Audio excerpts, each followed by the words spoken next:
How's it going, everybody? Thank you for joining Shop Talk Live. My name is Rick Ramirez, also known as Rick's Two Cents, along with my fellow co-host Steve from Steve Makes Everything, Hi, oh, and a special guest tonight, Santa from Lasers and Gravy. Hey, everybody. How are y'all this evening? Hope everybody's good. And Watson. I've been giving Bamboo a hard time lately on our live saying, what's up with no filament, no filament, no filament? And I've never been able to get refills. I got a refill. So as we're performing with lives, I was telling Steve I was having a hard time putting it on. He says, just give it a little love. And I gave it a little. Yeah, he was on top of it just a minute ago. Yeah, sometimes you have to stand on them and twist a little bit. You saw me, right? So yeah, I saw you up there down like that. Yeah, so I think the skinny on Bamboo running out of filament is they're letting supply dwindle because they're setting up their own manufacturing lines. Oh. Have they ever said when they may actually start producing it and paying? I guess it's going to be soon, but like I thought that their filament was made by Sunlu, but I don't think it is anymore. I think it's made by Elegoo. Because I got a Bamboo has a really nice bright yellow filament called sunflower yellow or something, and it's great. People love it every time I print with it. And I bought I ran out, so I thought, well, it doesn't really matter as long as I don't mix them. So I'll just start the next run with this other yellow. But I bought this Elegoo filament, and it's exactly the same color. Like I changed filaments in the middle and couldn't tell the difference. Yeah. There can't be more than 2 or 3 companies that actually sell it anyway. Not in those kind of volumes, yeah. So. Like there's lots of small companies that'll do it. But I mean, Bamboo is going to use thousands of rolls a day, right? Like they're gonna. My local 3D place that I go to here, they just started selling their own brand. So I don't know who they're getting it from. But what was kind of interesting to me is they were looking at getting a recycling, one of the big recycling, industrial recycling machines. And they ultimately found out that the amount of time and energy that they have to put into it right now, it's really not worth it on a big scale because of the simple fact that they can't get enough in to run it continually. So yeah, and that's the thing, right? So I fired up this Creality R1 shredder the other day, well, a couple of weeks ago now, I guess, and it works really well, but it only handles small stuff, right? Like purge, small parts, that kind of thing. But it does a really good job on those. It won't do big stuff. And I talked to another company who they make industrial shredders, so you can throw basically a house in there and it'll grind it up into powder, right? But they're moving towards consumer products. So their consumer product that would do most of the stuff that I would ever want to shred is still going to be like $3,000, and it's like, yeah, that's a lot. I don't do that much recycling, but I am doing a lot more now. So the one thing I said is that I've used Sunlu, Creality, Bamboo, Micro Center. I would never recommend Micro Center. I can tell just by the name you wouldn't recommend it. Yeah. Right. So because of our lives, someone reached out to me, and coincidentally, they're 18 minutes from my house, which is kind of wild. So it's called 1713 Designs. $6. Wow. There's a requirement you have to buy a certain amount, but $6 a roll. See, that stuff's probably partially recycled too. So what I kind of don't think so. I think what he's doing is he brought me in his basement. Holy print farm. Yeah. This dude is doing printing on a high scale. So I think what he's doing is he's buying like a semi-load at a time to keep his cost super low. And he's just selling his overflow. Oh, well, yeah. So he's not manufacturing filament, right? No, but I don't think he's making money off it. I think he's buying it so cheap that his prints are probably free. Like when you do the math, filament on a spool, it's not going to be $6 if it's new pellets, if it's 100% new. Like the math is just not there, right? The spool is going to be $2. Well, I mean, you've got, like Steve, when you're working with that Creality, you're having to put some of the new back in there anyway. So that's a cost as well. Yeah. But I found a great company here in Canada. They actually manufacture pellets, and I'm buying in like small quantities, like a 10 kilogram bag of pellets, PETG, PLA, you name it, is $10 a kilogram, and $10 Canadian, so it's like $7, $7.50 US. And if I'm using half a kilogram to make a recycled spool, that's $3.50, $3.25. So the thing to me when I notice when I'm different brands is white. This is the first white I've ever seen besides Bamboo Labs that is white, not like a tint to it, or something. Pure white. And then same thing with red. Bamboo's red is like true red, like fire engine red, right? And Creality is like a more orangish. It's not like a true red like that fire engine red. But that's just like Bamboo has like 4 or 5 different colors of red, right? There's standard PETG red. If it's PLA basic red, it's just red. Like it's right. The standard PETG, everything I print is PETG. Oh yeah, you use PETG, but same thing. They in the standard PETG colors, they have the same thing. Right. But what I'm saying is, even the standard PETG Creality, even the standard PETG Sunloop, like they have a different variety of red. But I just like Bamboo's red because it's like fire engine red. It's like the true red, right? Yeah, in the matte colors, I think it's the matte colors. They have a crimson red, which is really nice.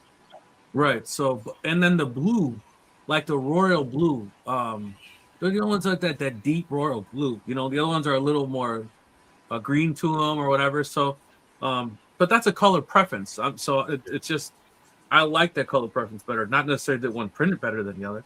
It was just the color that I like better. But the thing is, I keep saying is that you can't buy what you can't have, right? If it's never in stock, it doesn't really make a difference, right? Yeah. Like you set up for those notifications, you don't buy instantly, it's gone.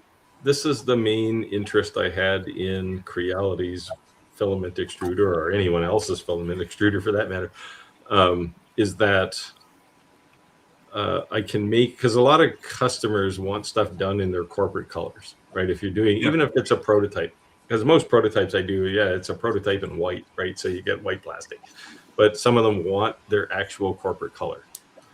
And make a custom color. You can't always buy those colors, right? Because you try and get a lime green, and it's not just any lime green, it's lime green 47, right? Whatever color.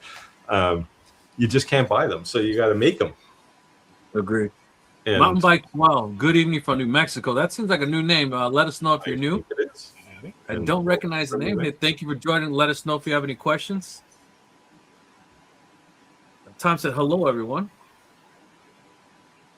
Of course, thank you, everyone, for letting us know where you're coming from. Let us know if you're checking in. If you have any questions, let us know. And I want to make sure that, obviously, besides Santa's Living Grave being a loyal watcher, one of the main reasons I wanted to bring one to live today was because I wanted to talk about a leap of faith, right? And I think that people all the time, they ask us, what's the best laser to buy?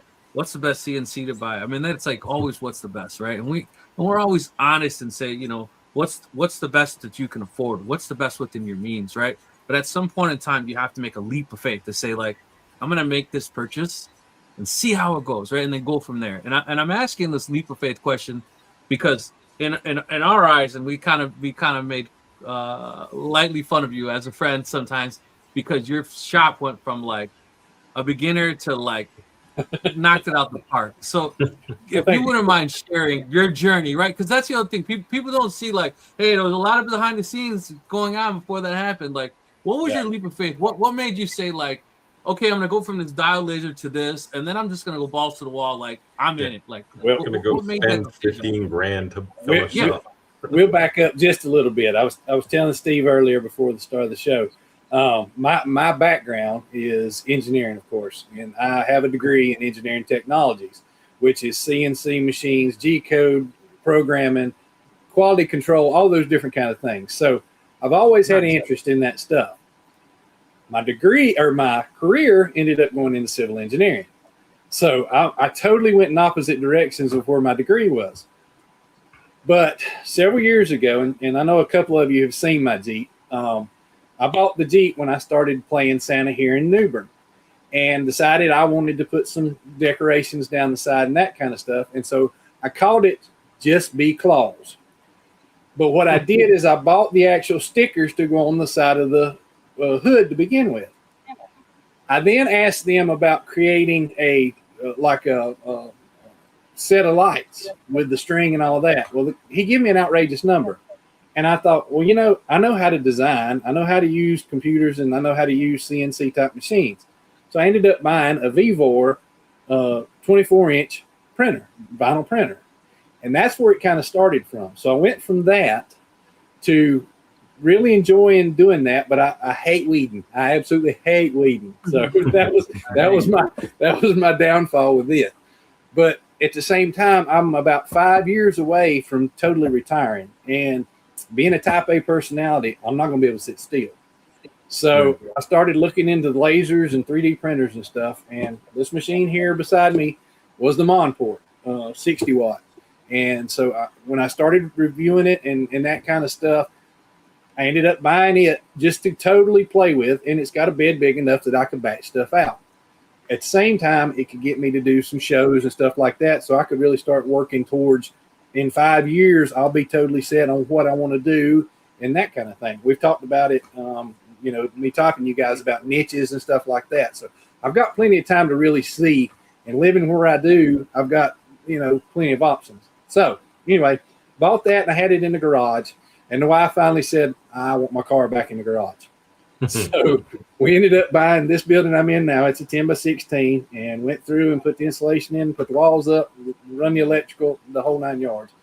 So when I put this machine in, the very next thing I did is I went and bought, you can probably see it over there, is the fiber. That's the 30 watt Monport fiber laser over there, the Mopal. And so between that and that, I was, you know, pretty good. About 6 months ago, the one thing that I wanted to see was the spot size of a diode. And so now I have the little F2 that's back there behind me. So between those three, I have really got a rounded experience. And then, of course, the UV came out, and I don't know when I'll have one of those. But it's soon. Yeah. So it's on the list. Yeah, but that's kind of how it all started. And the other thing is between, or right before I moved here, I was the president of Woodworking Club, and I did all kinds of woodworking. You know, I've wood turned, I've made tables and all that kind of stuff. So I've always kind of been in that kind of thing. But really, to get into the machines and stuff, that's been a little over a year now. So I got a question, because we tell people all the time, don't finance something with intentions the machine's going to be able to pay for itself, because the chances are that you are the roadblock, not the equipment, because you're learning it, right? So you're behind the eight ball to begin with. Right. So did you kind of pull out sock drawer money and just, you know, say, I know I'm going to make this back, and you were committed to the cause? Is that kind of? Yeah, but basically what I did is I had enough money to get the first machine.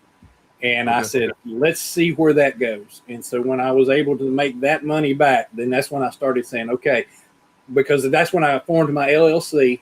So I could start saying, okay, I can show a little bit of that machine purchase, you know, on the taxes at the end of the year. So that's how it went from that. It started out as just a hobby to do so I could learn it. And then I've started working it towards the LLC part. I'm asking all these questions, not something personal in business, but because people have to understand that, like,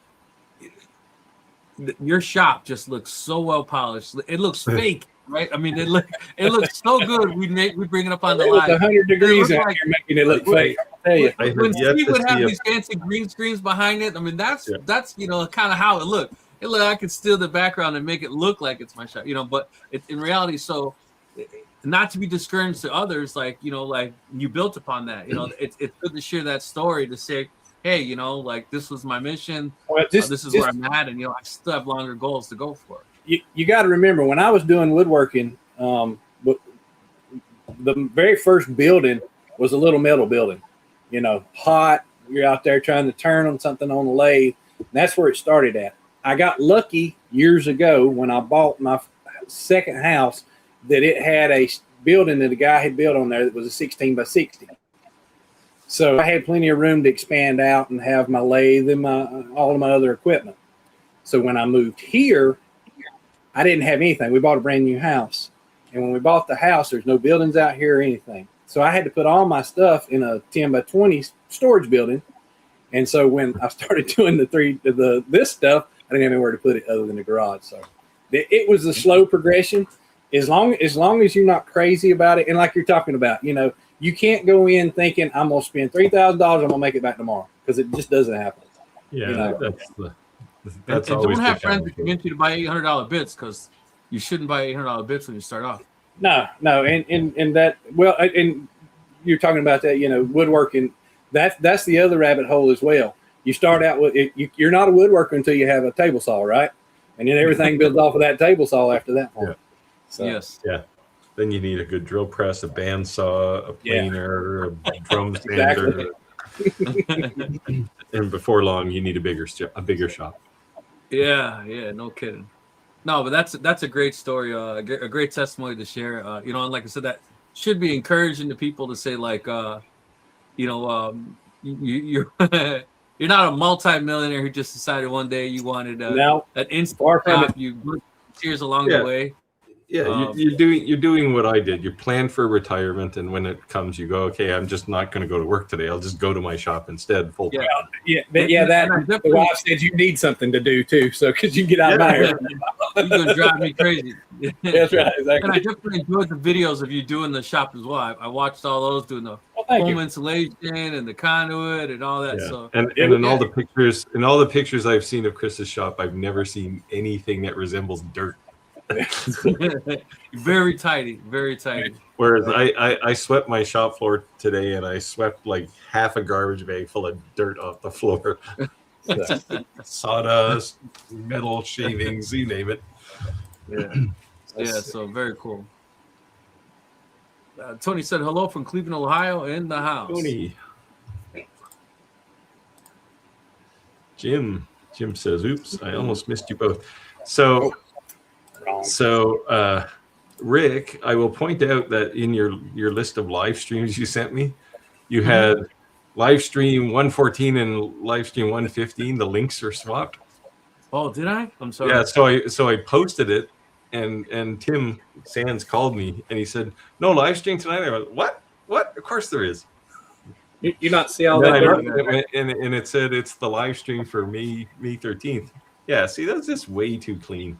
Yeah, it is definitely very clean. Is that like a flat screen television you got there? For watching Yeah, well, it's my flat screen's right here now. So nice. It's over here on the other side behind there. So when I'm out here running anything, I can watch a little TV while I'm out here. So nice. Nice. I just flip on YouTube cool. and let it scream in my shop. Yeah, so sorry for the confusion there, guys. Yeah. So I'm a Best Buy authorized influencer now. Oh yeah. So I don't know. I was looking at some TVs. You guys got any good ideas? Something that I should grab from Best Buy? I have $370. So you want a Hisense L9Q ultra short throw projector? Projector? Yeah, one of these things. Like this, but it's the next one up from this. I've been thinking about making like a drive-in in my backyard. I always thought that'd be pretty cool. You could do that with an L9Q because the thing has got like 5,200 lumens or something. Like the thing is like the sun. Yeah, because I can go on Amazon with one of those blow-up ones, pretty cheap. I thought that'd be pretty cool. As a kid, I loved going to the drive-in, but they don't really have them anymore. Yeah, there's not very many drive-ins left. Yeah. David said, good evening from South Milwaukee. Hello, hello. Thank you for joining. So were you happy with the CO2 being your first official laser because it was versatile on what you can make? Or were you happy? Yeah, the amount of materials that you could use for it is one of the main reasons, because as you know, you're limited on the fiber anyway. And the diode, I didn't know enough about it at that point as far as its ability to cut. And so that's why I ended up choosing, and that's why I went with the 60 watt, because I wanted to be able to, cut out shapes and stuff like that. So. There are things that are there. You can do them on other lasers, but they're actually nice to do on a diode laser, especially the F2. If you've got like the conveyor option, yeah, I do. Yeah, the one thing that I liked about that 60 watt, I have a 40 watt, is the footprint is so much bigger. But the problem with CO2 lasers is they're so big, right? So when you jump from a 60 watt to 100 something watt, the laser's 4 times the size. So you got to have the footprint space. But the 60 watt is a nice workable space without being as big as like 100 watt. So I think once you go 100 watt, you got to really be committed to the space, not necessarily to the what you want to make with it. This one takes up basically 2/3 of this small wall over here. So yeah, I actually tore my 90 watt laser down. I just needed more space. I have this rule in my shop now: when new stuff comes in, old stuff goes out. Otherwise, I just won't have anywhere to stand. So yeah, I had to retire it. I mean, I built it myself, and I mean, I did some videos on it, but it paid for itself 5 times over, so I wasn't too upset. But now it was a 90 watt, and I don't have anything that big anymore, so it's a bit of a disappointment. But I will soon. So on my CNC, the biggest thing I've been making is I bought sheets, like full 4x8 sheets cut in half, because it was way cheaper to ship. I could actually get I think it was like $13 or $16 FedEx, like a standard price, because the size it fall on, it's so skinny. They actually had to double check to make sure that they were going to let it happen, right? Because how cheap the shipping was. But so if you buy the full sheet, it's super cheap. It's way more money to buy a half sheet, 2 half sheets. So I just said, can I just buy a full sheet? You cut it in half, and they're like, oh, okay. So I was making tons and tons of things with that. The like the tricolor plastics, it's the red, white, red, or all these different colors. So we're talking about the 3D printer, and said, well, how much longer this would take to make this on a 3D printer? But then Steve's comment was, well, you're making something from nothing versus you making something not from scratch, right? Yeah, you're making less of something that was there before, right? Right. So this is very cool. Yeah. So that's not 3D printed. This is 3D printed. Oh, okay. It's 3D printed. So we still actually haven't seen your CNC operate yet. No, the point was that I'm gonna put the two next to each other. Oh, okay. No, I haven't put the PW and CNC together yet. I need to do that. You got to quit your day job, man. It's taking too much time. I know. No, I was gonna dump a bunch of Onefinity equipment, but because PW and CNC sponsored me with the CNC, I didn't do it first. See, I will say, if PW CNC is listening, I would test your CNC and I would use it. Just saying. Going back to the how did we get into all this? I have a 3D printer as well, the AD5X, and that was good for the fact of learning the 3D again. I used to do Fusion back in the day, so that's the next part of this journey. Yeah, it's not a bad little printer for the money either. No. And I know you had a couple of problems there, but I assume you got them all resolved. Yeah. So far, Radu, I did see your email about the sticker. Don't worry. This weekend I'll be getting to stickers. Sorry, I've just been crazy. So anyone who sent me an email on the stickers this weekend, I'm actually going to do the stickers. I caught up in all my orders, and I had a ton of orders I had to get out. Mother's Day and stuff like that. So stickers this weekend. So if you send me an email, expect a reply. Sorry, I didn't mean to cut you off. Kevin. New name. I don't recognize the name. Let us know where you're joining us from. If this is your first time joining, thank you for joining us. Hey. Welcome aboard. I think another new name, Gordon Gregory. Hello from Nebraska. Thank you for joining, Gordon. Let us know if you have any questions. All right. Anyone want to take this? Tim says, have you ever... Oh, Tom, sorry. Tom says, have you ever tried Coex 3D filament? No. Never heard of it. There's lots... Is that the one from Timu? Sorry, Chris. Timu? Is that the one that's from Timu? Codex? There's lots of these little 3D printer or filament making companies. So, I mean, sometimes they buy from bigger companies and sometimes they make their own. But yeah, it's hard to tell if it's something rebranded, right? I gotta say, now that I'm kind of into filament making, it's kind of my thing now. Like I actually I need a spool of white. Oh, I'll start a spool and go for a coffee, and I'll come back in 45 minutes or an hour, and it's done. No muss, no fuss, right? It's great. And no Santa. Yeah. Red Dewey said, no Santa. Oh, wait, he's there. Yeah. I responded back to He's not in the comments. He is on the camera. How do you like that, guys? Said new here from Maine, USA. Thank you for joining. Oh, big Sarge. Yeah, I was talking to Tim about you. He mentioned he dropped your name. Shoot me an email, or my email will pop up here at some point, or my channel, and just leave a comment, or look on any of my videos. You'll find my email address. We should talk. Sounds like you're doing some cool stuff. Yeah. And let us know if you have any questions. Obviously, we can try to answer them right away. Alex said, hey, guys. Hello. Thank you for joining.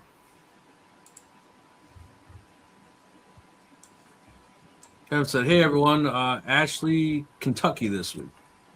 Ashland, Kentucky. The traveling man. What is it? He's in the medical industry. Medical instruments, yeah. Yeah, we had the conversation last week. Yep. We confused everybody with our heart thing. talking all nerdy on our channel. Hey, look at this. British Columbia is calling me.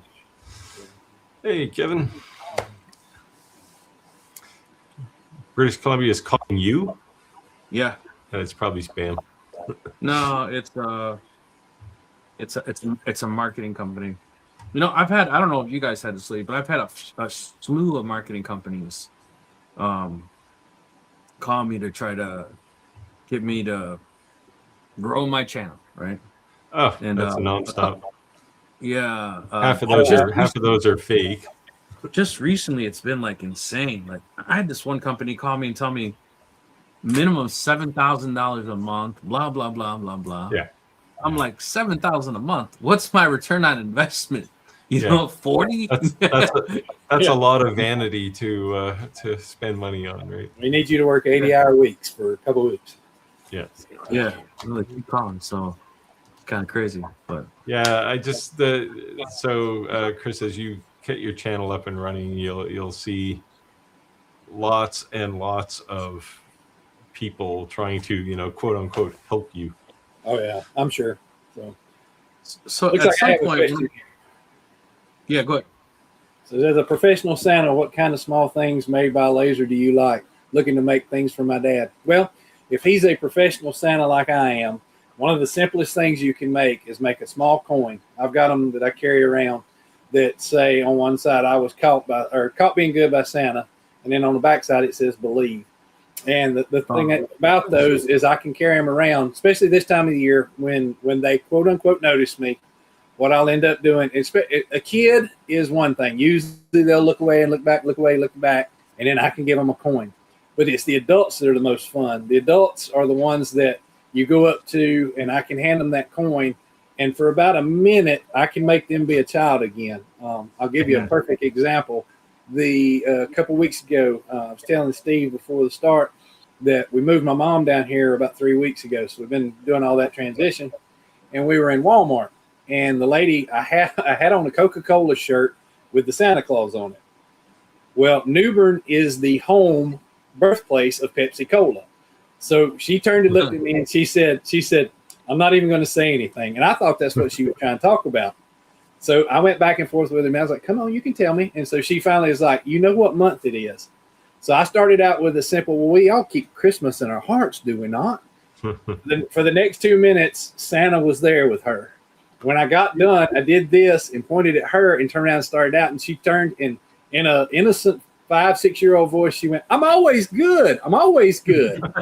So that's the moment. If you can make things like that he can use either to give to kids or something like that, it's usually perfect. You know what's crazy about that is that 5 minutes that you spent with that person, that you never know what someone's going through. Oh no. And what troubles they have on their soul, or what weight they're carrying on their chest. The look someone gives you, the smirk someone's give you, and you could have easily responded back with negativity. Instead, you turned it around with something cheerful, right? And that person walked away different. Even if it was only for a moment of time, like they walked away different. That's amazing. That's all. Even for me, okay? If I'm in here in the shop, I'm Chris, okay? And I get mad and, all that kind of stuff. But when I go out, if I'm like I am right now in my family, and the only difference is I've not got this in this color stripped out yet. That's usually what happens about July. I'll start stripping the color out so it's all white.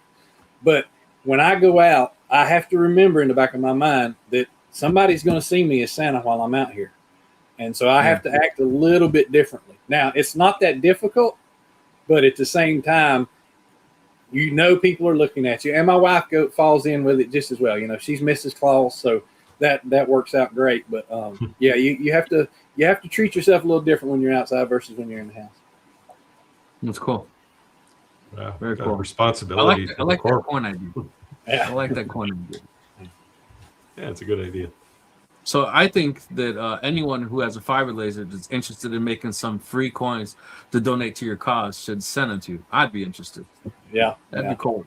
Well, I did them out of wood only because I wanted it to look like it came from the elf wood workshop. Okay.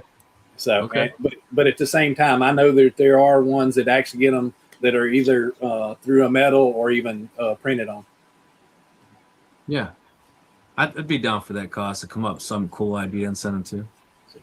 Yeah. We'll definitely put them to use. Steve and I always challenge each other on challenge coins. There you go, Steve. We can do Christmas in July challenge coins. I don't make many challenge coins anymore.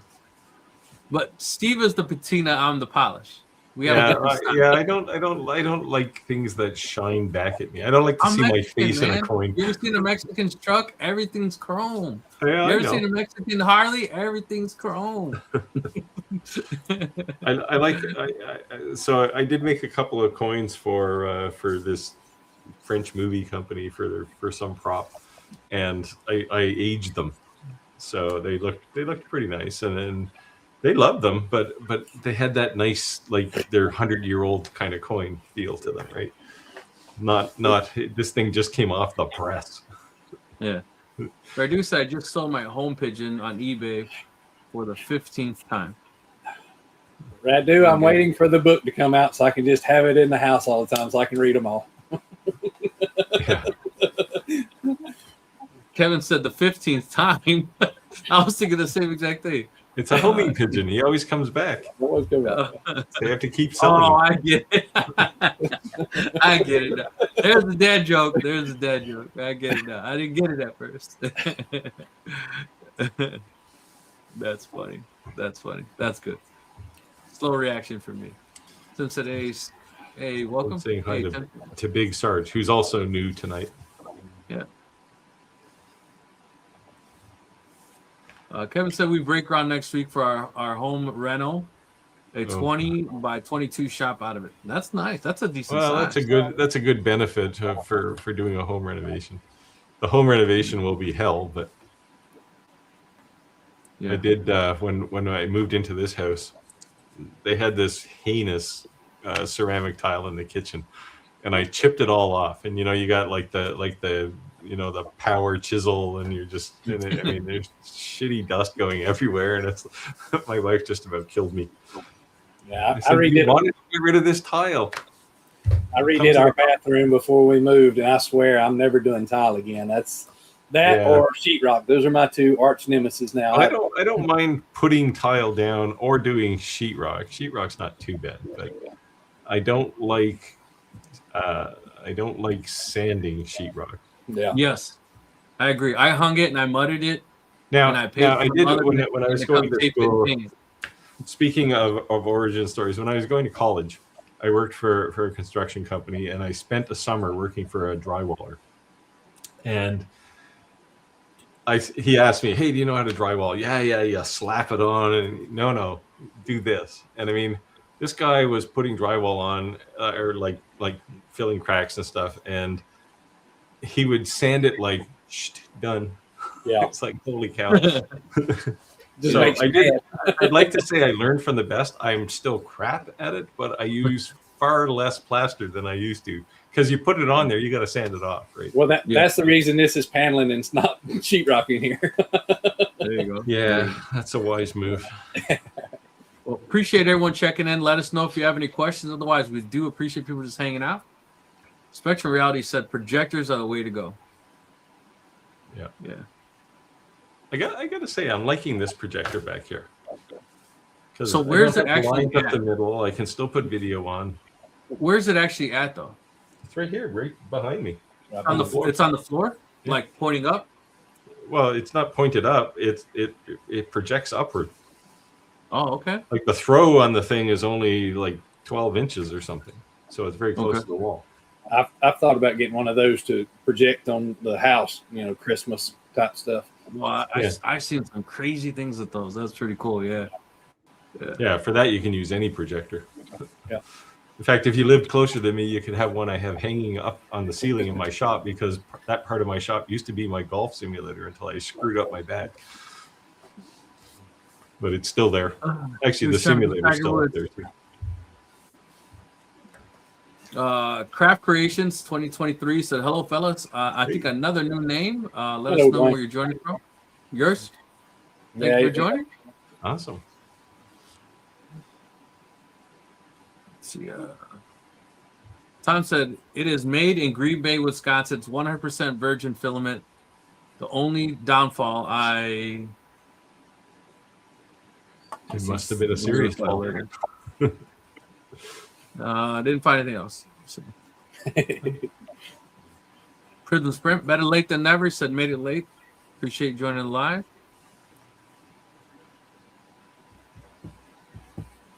So do you do the whole Christmas in July thing? I can, yeah. It basically what I do, and I just literally sent out on my Santa side, I literally just sent out a quick thing from my Facebook page, because you can do summer Santa, you can do Christmas in July.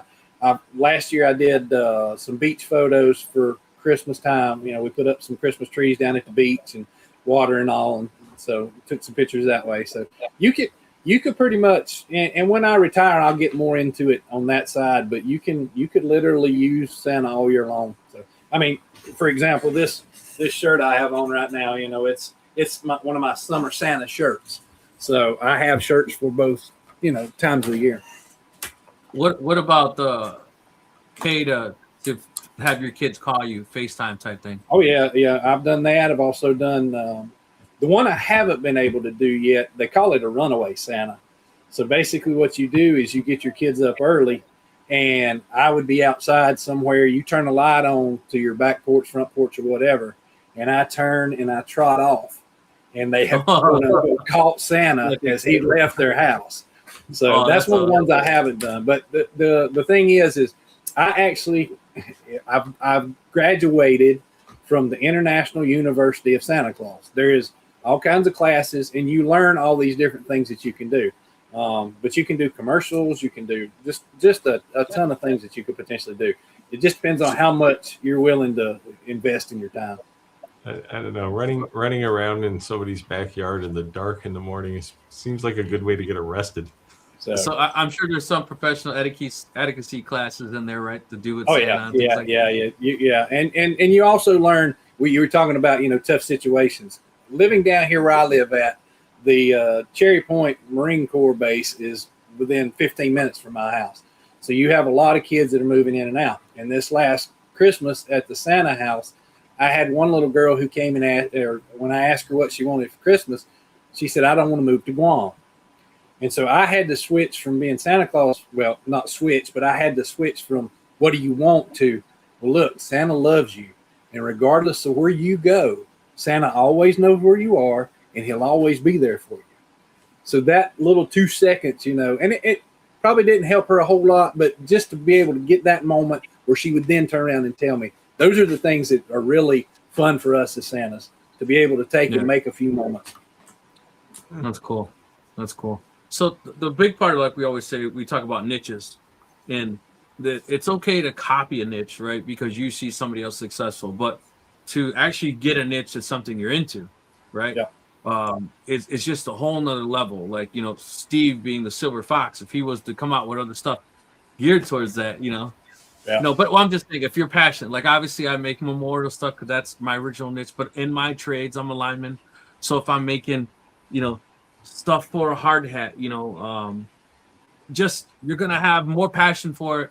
People are going to be probably more willing to buy from you. And then I think that's a great way to sell something, because you're in it more.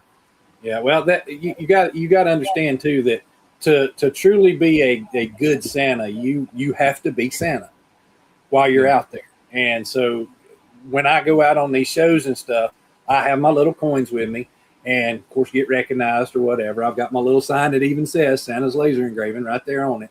So that's able to draw the kids in. And so that I'm able to play both roles at the same time.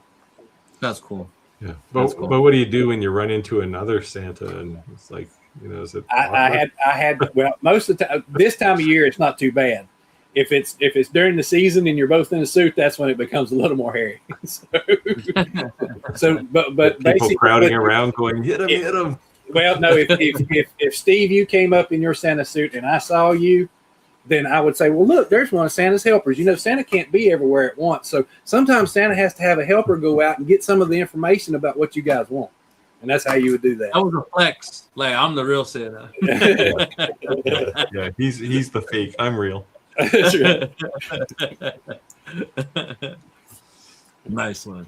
Kevin said, hey, Crafted. There you go. People say hello to us earlier. Good day from Perth down under. Hello, Chris. There you go. You were quiet up to this point. I saw a thing on the news on Facebook that said like in 18 something somebody brought like 4 or 6 rabbits to Australia. They weren't like originally from there. Now there's like millions and millions of rabbits there. Yeah, that was a British Empire thing. Yeah, that's crazy. It's the same reason. It's the same reason in North America why we have starlings and dandelions. Well, dandelions might have been the Germans. They like to eat dandelions. Alex said, yep, I do that. A sketch on his face with always believe above the year, and on the back reads, I met Santa. Probably I make 100 or so a month for him. Oh, that's cool. Yeah. Nice. So it's cool. Tim said, speak of the devil. He said he's going to SantaCon this year. That's a real thing? Yes, it is. And no, I won't be going this year. There's like I said, if you look, there's tons and tons. They have them in there's one in Gatlinburg every year, the Santa reunion and all these different things. But then there's what they call the Charles W. Howard School. And that is the original school that started teaching Santa Clauses. And so hopefully next year, that's where I'm headed. I'm headed to that. That's a week-long thing. So. But you should start a GoFundMe thing. That'd be awesome. Yes, right, sir. Well, I'm not against it. I'll just be honest. I'm not against it if somebody wanted to send $1 or $2. Yeah, that'd be cool.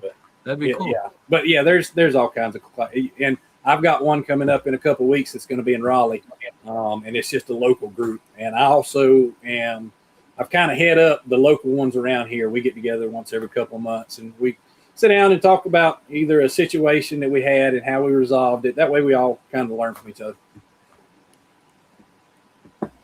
Chris said, good day. Nope, I have a 4x2 dealing with insects. Yeah. I tell you what, I have bug zappers in my backyard. Oh, those things are the best thing I've ever invested in. They work so well. My neighbors said they felt the difference. Like, yeah. Although the new bug Of zappers, course, there's a whole species of insects that are now extinct, but yeah. Although as a kid, I always enjoyed that. Right. These things the that just snap. change color. They don't make the noise. I'm like, come on, man, that's half the fun. Yeah, I got to say, where I don't know, I threw a dart at the right place on the map when I decided to move here because we don't have mosquitoes here. Like I've seen like two. I'll see maybe two a summer. Even If at I don't night, have like bug as the zappers, sun sets, they usually come out, but not I don't here. have those bugs that you get eaten alive. I mean, like insane. Like, I'm one of the lucky ones that doesn't get bit, but my wife can't go out with something on her all the time.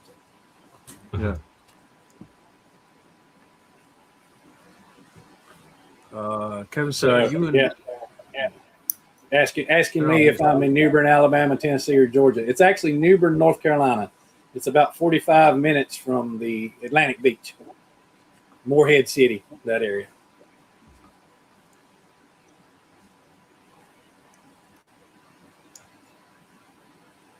What do you want to take this? Tom says Coex 3D is made in Green Bay, Wisconsin. It's 100% virgin material that they make right there on site. Cool. That's cool. I mean, if they're making it there, it should be cheaper because they don't have to pay shipping on anything, right? Did he say how much they were selling it for? I didn't see that. I don't think he did. He just said, "Have we used it?" Right? He said, "Yeah, Rick. Those jokes are always better when you have to explain them." It was a delayed reaction for you getting it. Yeah, that was a good one though. I might actually tell that one. My wife sometimes when I tell jokes, she says, "Oh, I'm surprised you didn't mess the punch up." I says, "Why are you ruining my joke, man?" What do you want to take this? After stripping some walling, I found an autograph of a local football legend he did for putting up the walling. That's pretty cool. And when he says football, it's like real football, not American football or Canadian football. You're talking the round ball, not the. My house was built in 1865, and every time I take down a wall, I do something. I'm like, please, God, let me find something cool in the wall. Another thing I've ever found was a potato sack, like those old brown potato sacks. They used it to insulate one of the walls. No old coins, no old bottles, just potato sacks. Christmas in July is normal Christmas weather for me. Yeah, I'm sure it is. Yeah, I think by me, Christmas in July was a big thing because they said that Christmas you don't always get to be with your friends because you're with your family. So Christmas in July was like a Christmas Friendsgiving or whatever they call it. Yeah. Because you spent it with your family. So.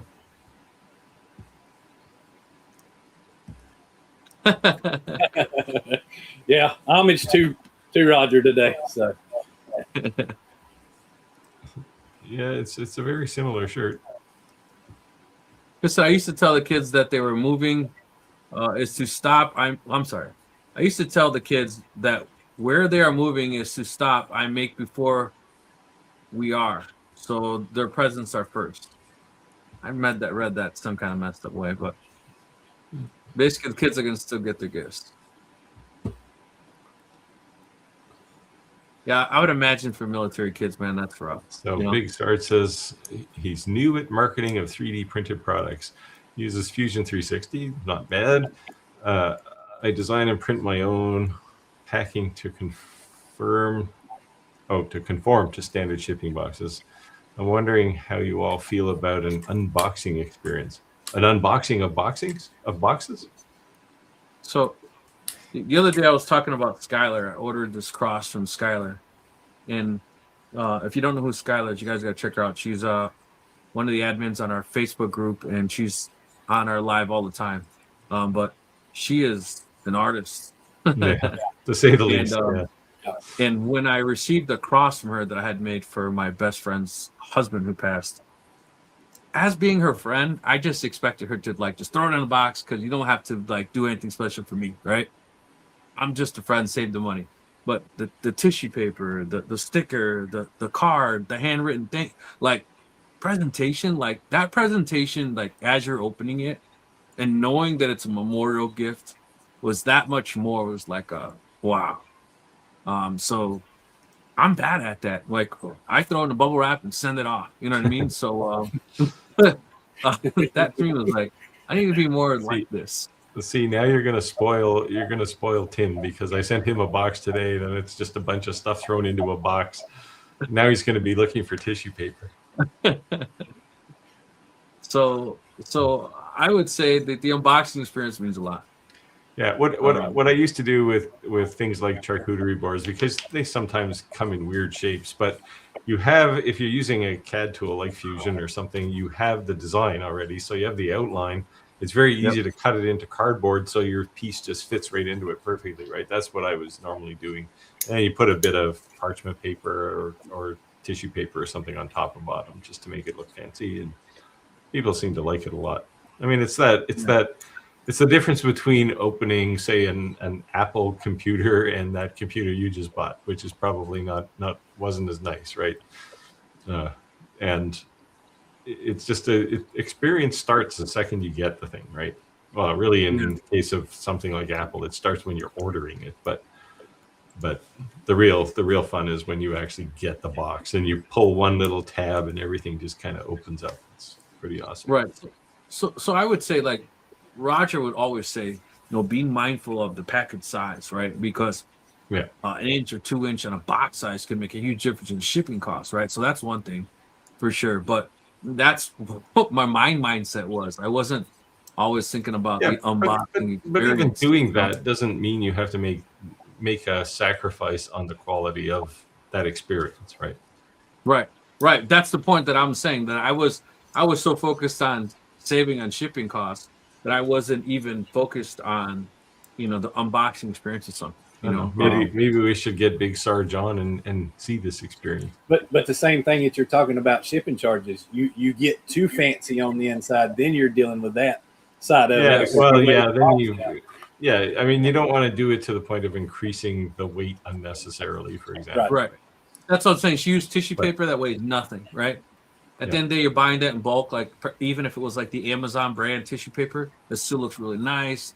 She just had a real nice presentation way with. But doing like custom fit boxes for things, then you don't have any bubble wrap or anything, right? You just fit the thing in there and it works perfectly. Yeah. So one of the things I was doing is I would save all that like thick styrofoam, that white stuff. Yeah. And every single packaging I had, my wife's like, "What are you, like a hoarder, saving all stuff?" But exactly what you just said. You're lazy engraving something out, I would just cut out the outlines in the box.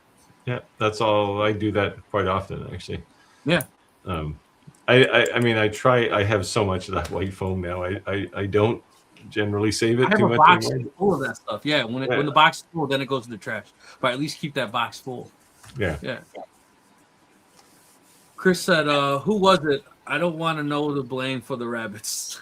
I want to know who to blame for the rabbits in Australia." Well, don't you have cat problems there too? No, that's in New Zealand, killing all the kiwis.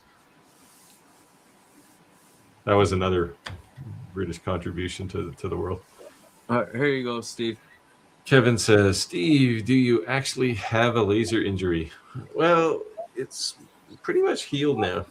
It's this arm. Yeah, the scar is gone. I did though. That's why that's what inspired me to make this shirt. Is you do dumb things with laser. You got to tell the story though. I told it last week or 2 weeks ago. Somebody did. I was doing a customer thing. So a customer sent me like 600 watch bands, so these silicone watch bands, and wanted their logo engraved on them. So I made this big jig with a whole pile of these things in it.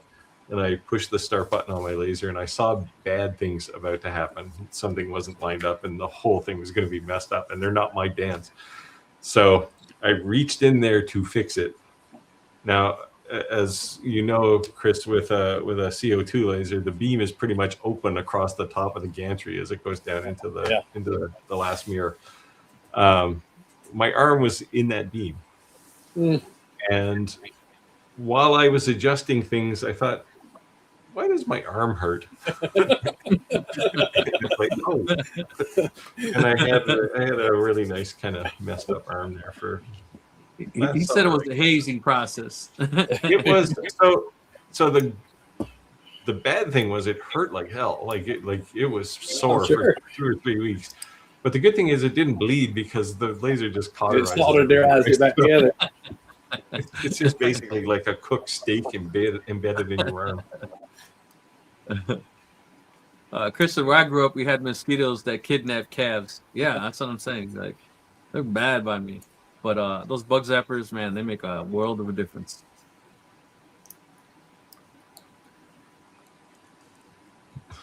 Kevin says, home is Chattanooga for me.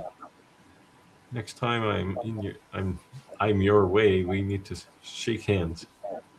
I'm not sure who's in. He must be talking to me because he was the one to ask. I think he was the one to ask about Newbern. Oh, yes. Crafted Creation said, have any of y'all ran PCTG? This is an interesting filament. So I what haven't is been able to get my hands on any because there's only a couple of companies that actually make this, and it's a nice filament. Like I gotta get some to try. Yeah, I heard it, but I haven't seen what it actually is or what it's actually called. What the I'm about to Google it for? Well, the P is most likely poly, but got you. I got that part. Yeah, there's a couple of companies. So Joel over at 3D Printing Nerd just interviewed a guy at, I think, Murph or something, who's making this stuff, his company.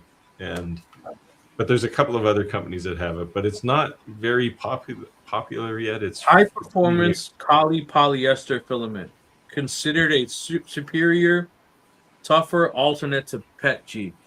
Yeah, I think it's a little more UV durable than PETG. Like it's just the next step, right? But I don't know if it's particularly cheap yet. But you said it had polyester in it. Was that right, Rick? It says it's a highly performed Kali polyester. Yeah, Kaliester. I guess the big difference that you'd want to use this is it's going to have the same results as PETG in a non-enclosed laser on 3D printer.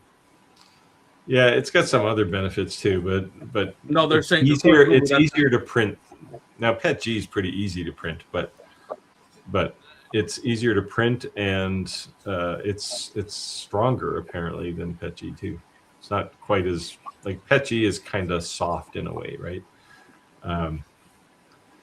This stuff is more durable. Yeah, it says PETG has to have better results. You want it to be enclosed, and you want certain temperature parameters. And with that, it's a lot more easy to have better higher achieving consistency, less moisture absorption without an enclosed environment. Yeah. So probably if you had an enclosed environment, all the other things would be even better. But the point is, this is one that I'm sure by this time next year it'll be a lot more popular. Yeah. Yeah, I've never heard of it. It's really just getting kicked off now, right? The plastic shape type has been around for a while, but somebody just decided it would make good filament, and looks like Creality makes it. Yeah. That's the only big name brand that I see that's selling it. Yeah, I'm sure by this time next year everybody will be selling it. Yeah, I just hit Google and hit shopping, so it shows up like the most common 10 people selling it. Yeah. The only big name I recognized was Creality. Otherwise, every other company I've ever heard of it was selling. You want to take the Steve? You took the last one. Chris says for some items. What? Chris says for some items I make the box out of scrap to protect in shipping. Yes, time is covered in shipping costs, but people expect undamaged goods. Yeah, so he's putting his fancy box inside another box, I guess. So the other day I made. Oh, it's a wooden box. He's making probably out of scrap wood, yeah, like a crate. the other day I sent a bunch of challenge coins to some linemen, and I didn't want to because they're in that plastic hard cover, and I was like, man, what am I gonna protect these in? So my wife had just went to Sam's and bought a big giant box of yogurt. So I cut the yogurt box and just basically put it on both sides and taped it in between it and threw it in an envelope. And I got a message back on Facebook that says, "Oh, I love that yogurt from Sam's too." I didn't know where you were going with that when you said she bought yogurt and you were talking about packing something up. I didn't know where that is. Yeah. Pack them in yogurt. But I didn't hide that it was a yogurt box originally. You know, I just used it as garbage scrap. You know, but throw the coins in, suspended in yogurt. No, it's just the box that they came in. She bought the whole box.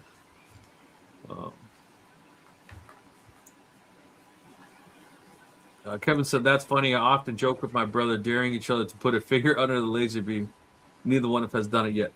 You know, a friend of mine has don't take my advice. Don't do it. A friend of mine has a really bad tattoo, and he says, "You think you could take it off with that fiber laser?" I said, "I don't know, man." Well, the answer is yes. But... Yeah, we take it off. I said, "I don't think it's a good idea." He said, "Well, we should just try." Hold my beer. Yeah. You might want to keep your shop locked up. Yeah. So, well, a CO2, if you're going to put your finger in under a laser, a CO2 laser before the lens is not so bad. Something like a UV laser or even a fiber laser would be a lot worse, just because the beam size, the beam energy is packed into such a small dot. It will hurt beyond measure, we'll say.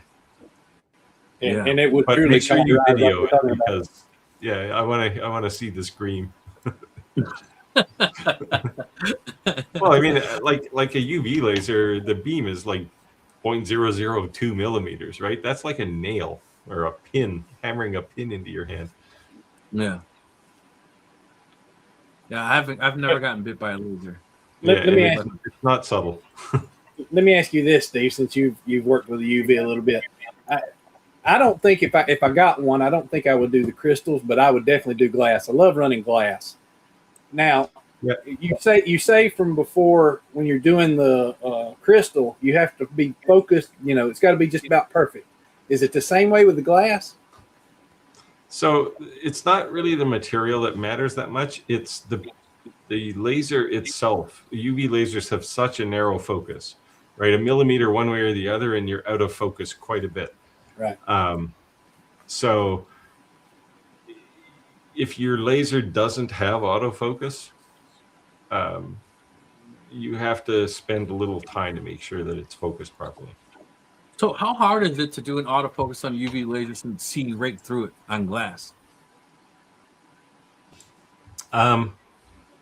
So if you have autofocus and you're doing glass, you can just put a piece of paper or something on top of the glass. Okay. And focus on the paper. You'll be out by the thickness of a sheet of paper at the worst, right? Okay. But most autofocus systems aren't that accurate anyway. At least not to notice a piece of paper. The UV one you have, do they have autofocus? The X2O F2 Ultra UV has autofocus. The Omni X doesn't. Oh, it does actually. Sorry, but you have to use their software.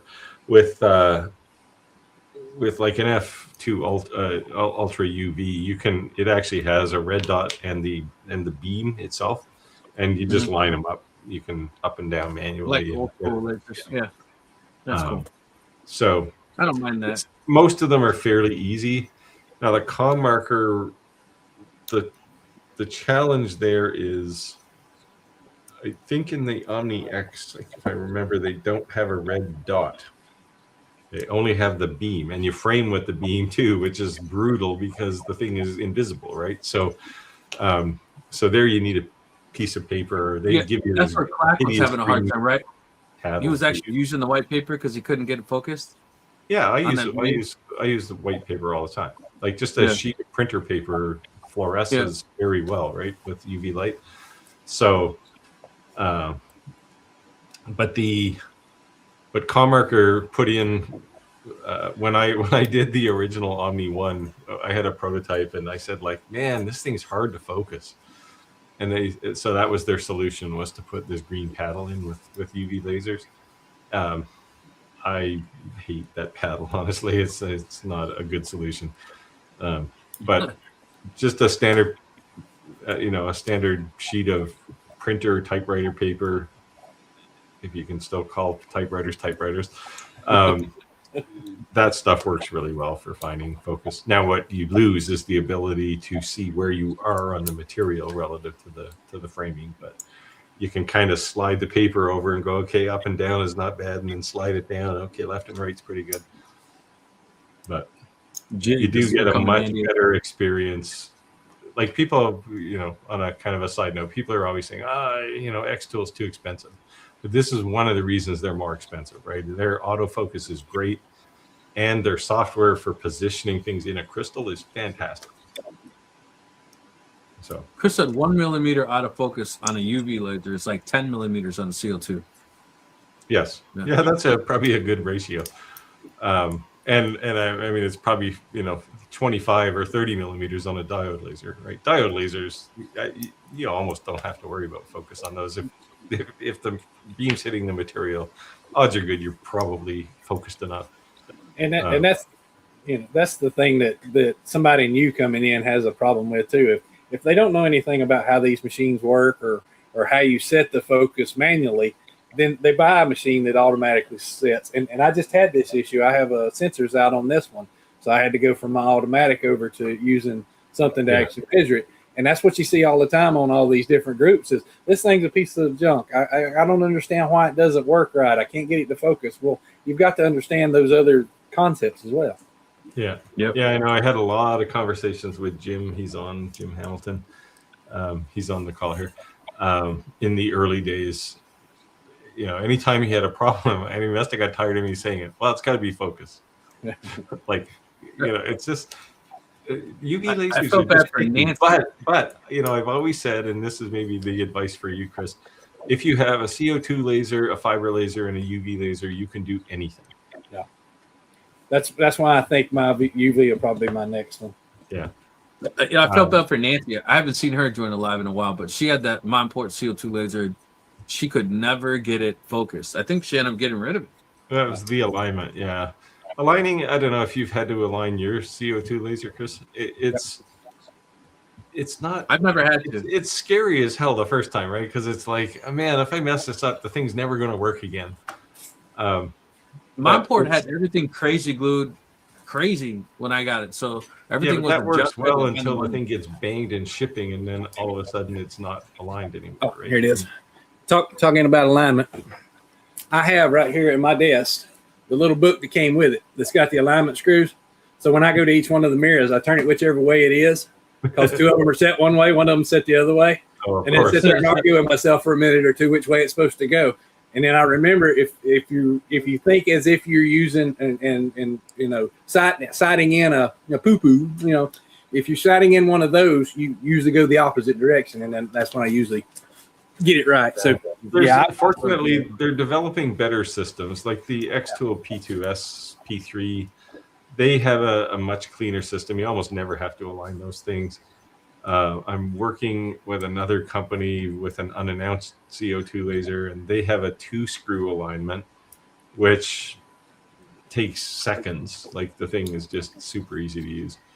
The 3 screws is what messes people up, right? Because the screw, it's basically an L shape, and the screw down in the corner is the pivot. It's not something you want to mess with too much, unless you're trying to move. Like if you're adjusting mirror 2, people say the beam isn't going straight through the lens, and you say, well, adjust mirror 2, push it in or out, so adjust all 3 screws by the same amount, and that moves the beam over before it gets to that third mirror. And that kind of blows people away. It's like, oh, I didn't know you could do that. And I think you got to make sure that once you get it set, that you tighten those little nuts down. The inner ring. Most of them have an inner ring on the screws. Lock them down. Yeah, they will float anyway. I mean, at some point you're going to have to adjust it, like temperature changes, or I don't know what makes them go out of alignment, but just vibration, I guess, because CO2s vibrate a lot. Yeah, my skull front has 2 red dots. Just turn on one. You need 70 or 100 lens. Yeah. Which one? Yeah. So it's got one for each lens type. And there's Jim right there. I've gone to glassware that's only curved in one direction.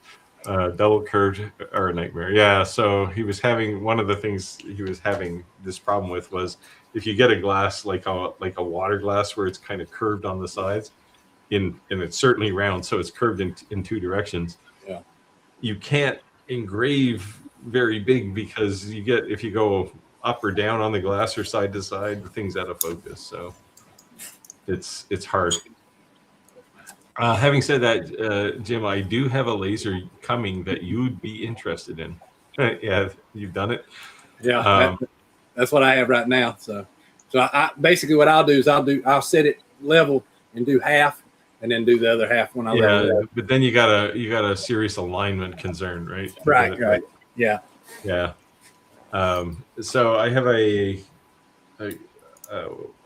somebody I've worked with before has a CO2 RF laser coming, Galvo.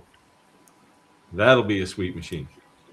So I don't know when I'm going to get that, but it's coming at some point.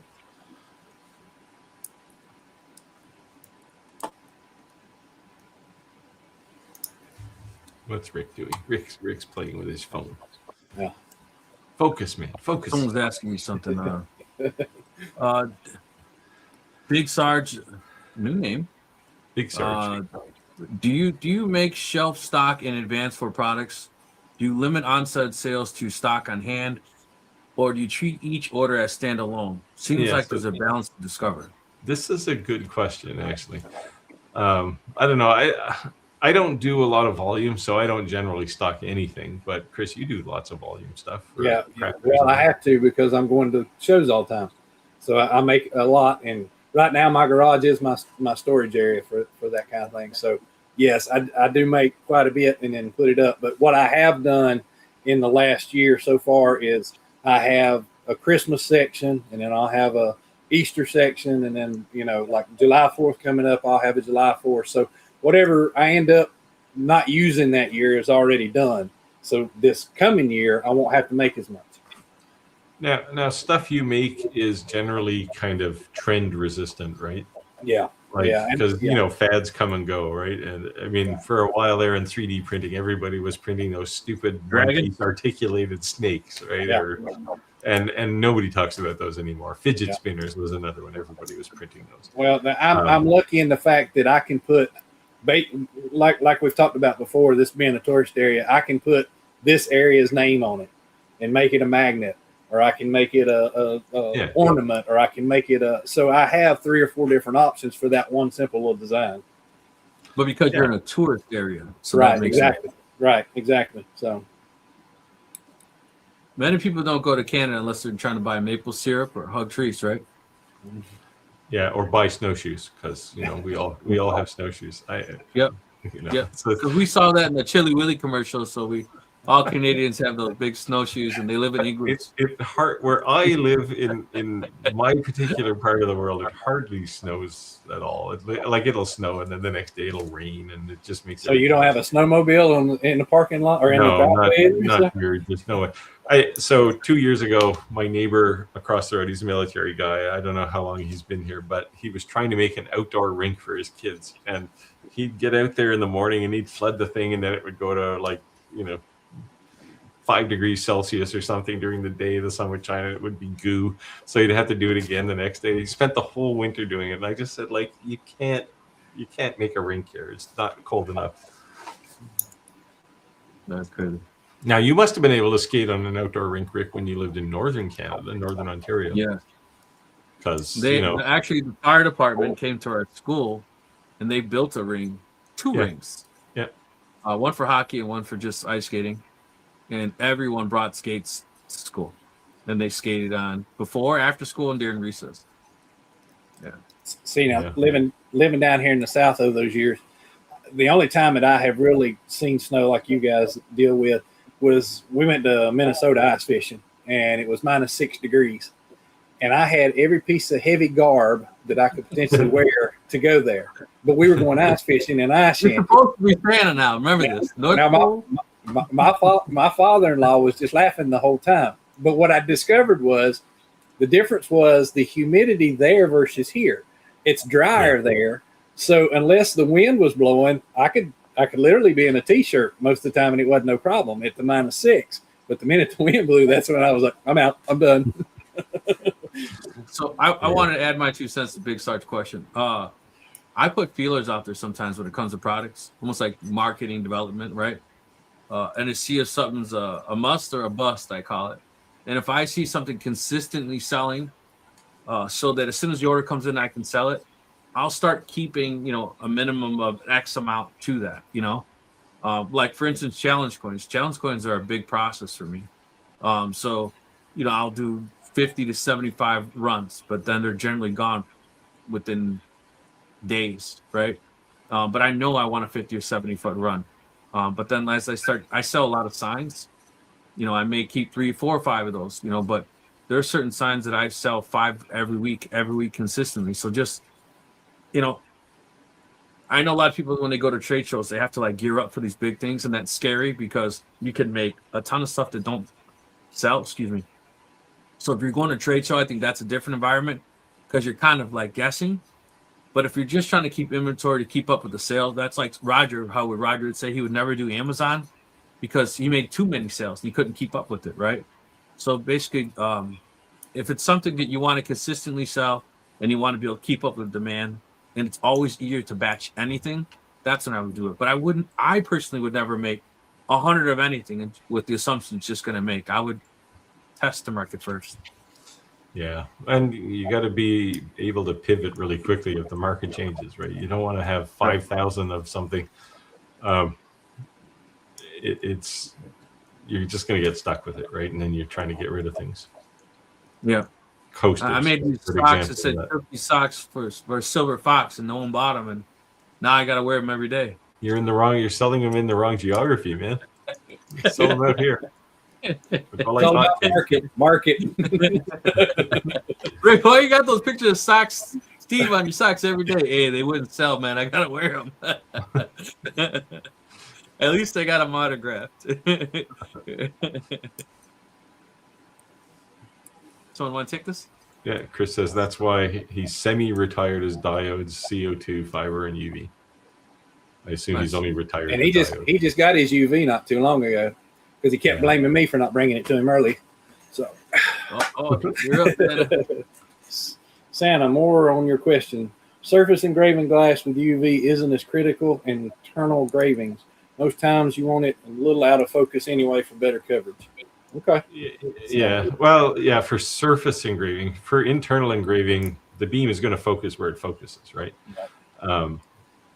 So you do want to be, if you, like I did a thing recently where the customer wanted very specific dimensions inside the glass. And you don't normally think about accuracy when you're doing internal engraving. So it took a bit of let's say trial and error to get the measurements right. But at the end of the day, it had to be focused properly so that I could get an accurate positioning inside the glass. So you had to find out how deep it went based off of power. Well, what I noticed, even on an F2 Ultra UV, when it says it's in focus, it's not really in focus. It's optimized for engraving the best on the surface. But when you're doing internal engraving, you can, like when you see it passing through the glass, you can see the beam, the cone of the beam, and you can tell exactly where it's focused. And it's not necessarily where it would have been focused on if you did an autofocus. It's usually out a 0.5 millimeter or something, maybe 1 millimeter. But they do it on purpose.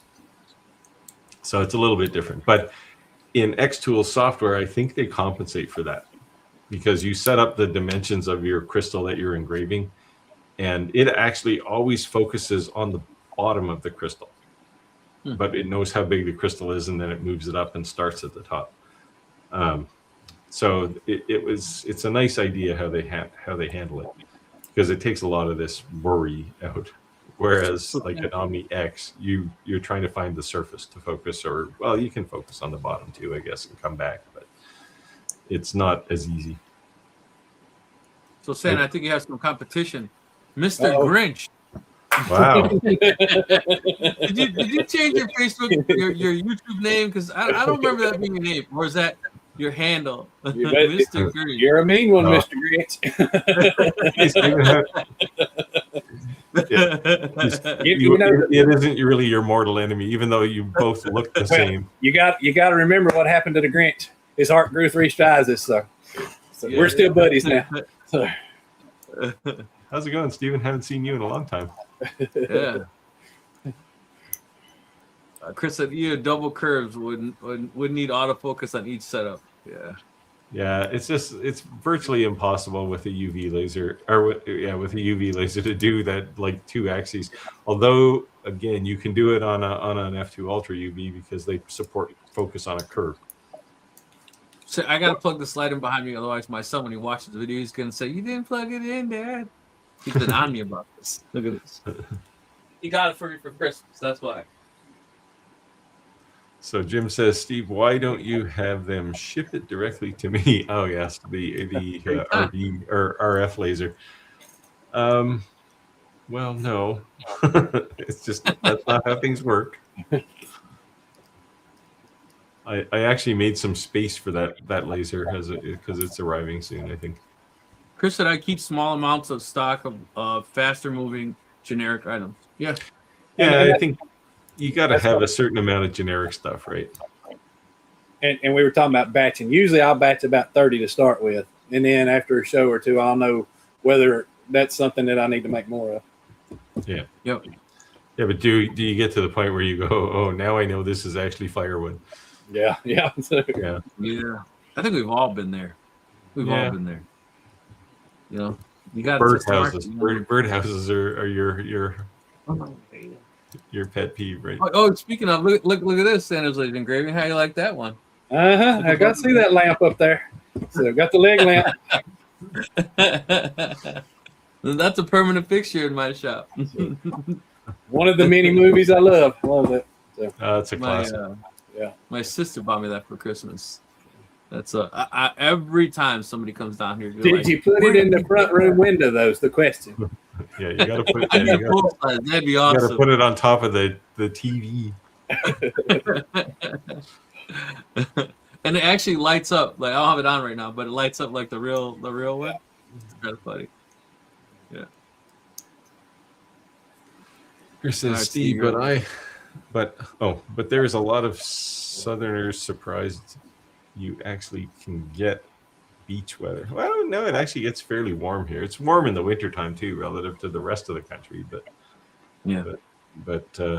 I was being sarcastic when I said Australians live in igloos and they wear snowshoes. I have personally never seen an igloo. there is a so we have a thing here called the National Film Board, and they make a lot of these kind of community sort of, like when I was a kid, they were actually films, and they were the kind they showed in classrooms. You know, a teacher would get out the projector and show the film, and there was one called How to Make an Igloo, and it's like nice. It was quite fascinating, but I've never seen snow that I could make an igloo out of.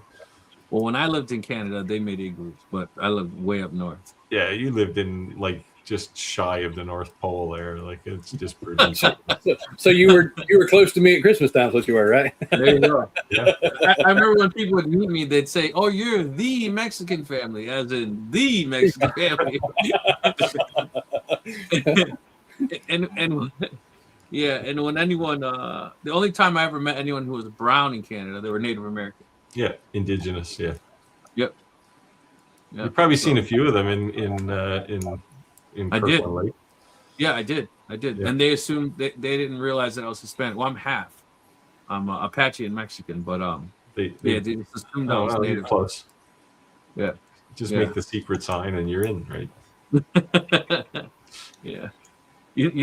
My grandfather, in order to be accepted as a tribe member, they don't allow DNA. They say white man can alter it, right? So you have to go through a lineage and prove with like marriage certificates, birth certificates, things like that, and prove who you are. And you have to have an active family member who's on the tribe that's going to vouch you that you're your blood relative and accept you in. But what people don't realize is Native Americans are not poor. No. A lot of them are very, very wealthy. They just don't look wealthy, right? And that's good and bad because sometimes they're have drug habits and things like that because they just have nothing to do with their time. Because these casinos make them instant millionaires. So there's a rivalry amongst family members that they don't want to lie to be accepted in the tribe because that is multi-generational wealth that they're splitting with multi-generations. So it's kind of sad. I had no intentions. Honestly, originally I wanted to get in to go to college for free, but I was not looking at the money. But I really just wanted to learn more about my culture. But my grandfather's brother was, he was very blocking my passage, I should say. But he's recently passed, so we'll see if maybe his kids have a different set of heart and I can get in the tribe. I think that would just be amazing. We had the Cherokee here in North Carolina, and when the Harris came in, they went through that whole thing too, where they all had to show their lineage as the casino came in.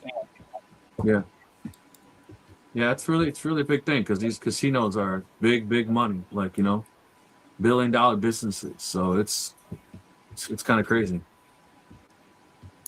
Cold is an alternative term. Relative. Yeah, Chris thinks that like 15 degrees Celsius is cold. Yeah.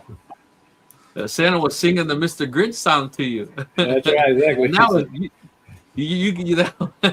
that was like boom. That was instant. If I start singing, you'll turn me off. So we'll just not do that, okay? We need to get you a little cherry, some cherry whiskey. Yeah. I thought Santa could do everything.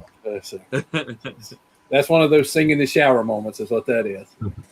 There you go. Yeah, I don't want to see that either. Yeah, that's right, exactly. Chris said, I focus to base, then adjust Z for position.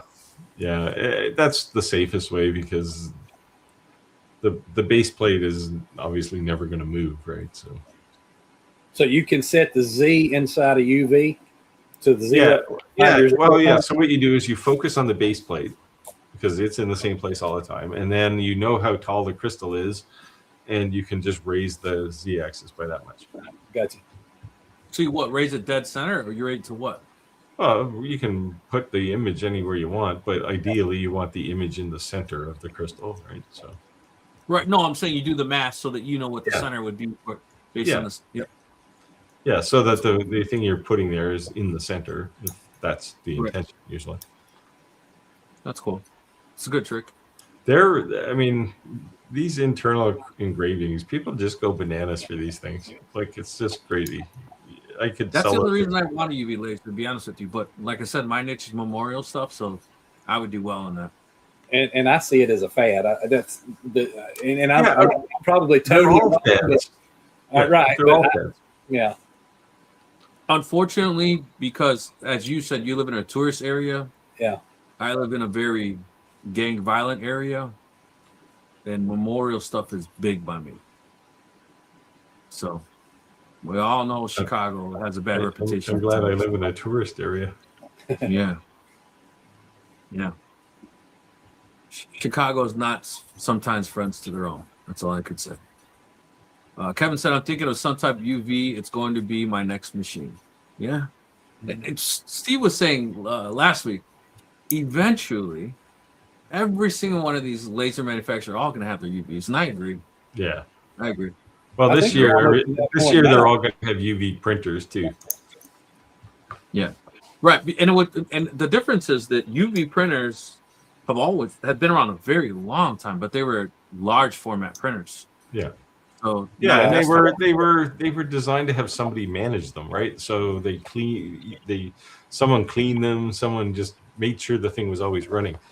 In a home use application or small business, you can't have that person. That's just too much money, right? So the machine has to look after itself, and that was the change that Eufy made for UV printers, right? That was their big contribution, is self-maintenance, like the thing you don't really have to do a whole lot. And now they're all doing it.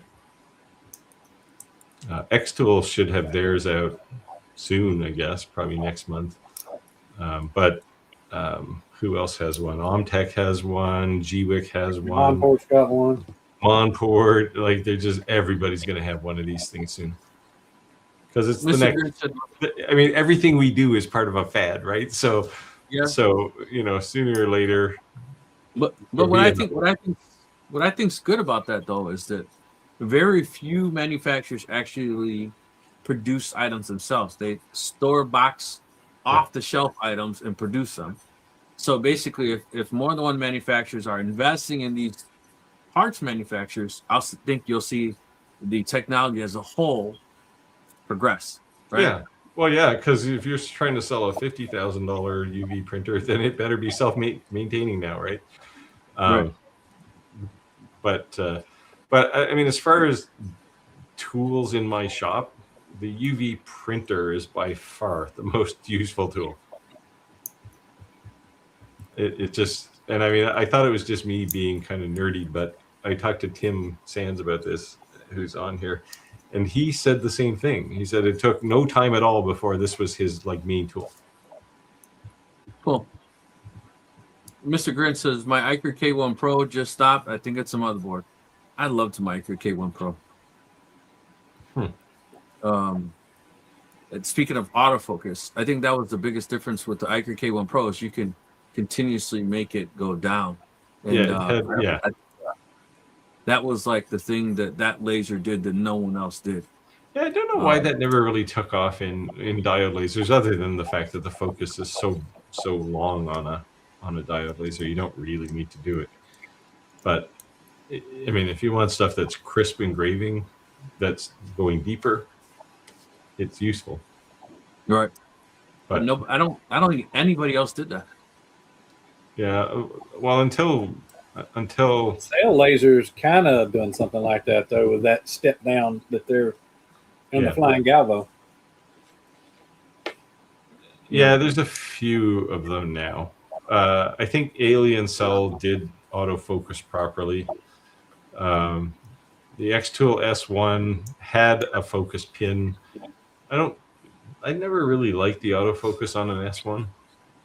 It works, but it's not. It's just the other thing about the Iker K1 Pro is that as you start getting higher in these higher end wattage diode lasers, they sound like a jet. And the Iker K1 Pro was like quiet when you weren't using it, and then you turn out like, but it wasn't shut off. And it was like you just get used. You don't realize how loud things are until you turn something off, right? And you're like, whoa. Hey, you want loud? Turn on an Omni X. That thing's got like 3 turbo fans up on top that are just howling all the time. It's very loud. So that was crazy. Yeah. So sorry, Mr. Grinch. I like that laser a lot. I thought it was pretty good. You can probably still get a controller for it from. I'm sure you could. Adam Stack. They still sell them. So. Yeah. Prism Print. Rick, what's the light you just turned on? It looks like off Kitty. It says Rick's 2 cents. It's just I don't know what Kitty is, but it's a mirror and it says it's LEDs and says Rick's 2 cents. The angle I'm at with these new lights above me here. That's is it like a 3D, like a depth mirror? I would pick it up and bring it to you, but it's glued to that bracket. No, but is your Rick's 2 cents 3D in there? Like, it doesn't have depth? No, it's just a mirror. A flat mirror. Oh, okay. Just a flat mirror with Rick 2 cents engraved off of it. So the LED behind it is just going like this. So it's coming through the mirror. Yeah. But I'm on my laptop cam. When it's on regular camera that's farther back out, it's easier to see. But I think with these lights, they're kind of reflecting off the mirror, maybe hard to read. Yeah, you need to put Probably a little easier to hood. read. You need to print 3D print a little hood over for the top of it. Oh, you can't even see with it off. Yeah. Yeah, that'd be printing a little hood. That'd be funny. Just enough to take the reflection off for these lights. Like a ball cap for your light. Yeah, these lights are insane. I still got to put them over these CNCs, though. Why? You never use it. I use it. I just haven't put it on video. Hey, you know, you bust my chops. I haven't even seen one CNC video of yours. I've got 3 or 4 of them out there. You got the little one. You got the little 2 trees, not the big guy. No, yeah, I've done some on my Onefinity. Are you sure? You go find my wooden spoon video, and you'll find out how to make wooden spoons on a CNC. And the actual CNC's in the video? Yeah. Huh. I've never seen a CNC video of yours. I'll take a look. I've done coin engraving on a CNC. But I thought that was the little guy. No, it's all. I don't use something small. My Onefinity is the only CNC in my shop. Oh, okay. Big Sarge says, as a first-time viewer, you guys are great. Love the batter, solid information, and how you love Santa as a guest. You made my night.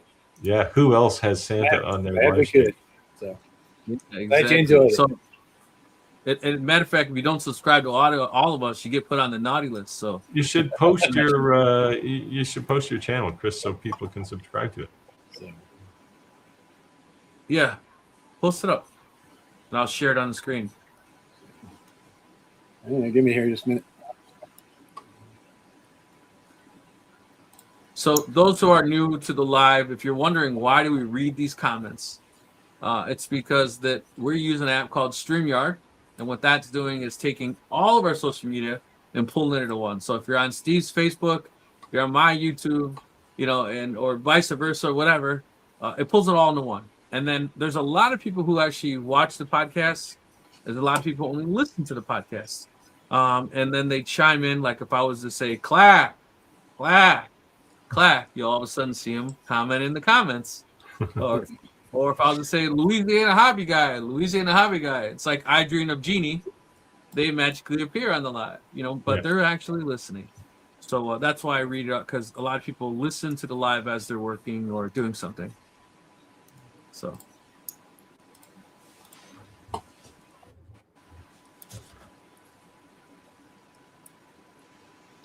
Wow, Big Sarge is, yeah. We made his night. And you can tell he's from Texas because he says y'all. I used to have a manager in Texas. You know what plural of y'all is, right? Well, I did. Yeah, I was going to say I used to have a manager in Texas, and when I go down to Austin, a bunch of us would get together, and she'd say all y'all, y'all. That's like all of you. I thought y'all was all of you, but no, there's a plural to that apparently. My grandmother would take it one step further, and she'd say yuns. All yuns, come here.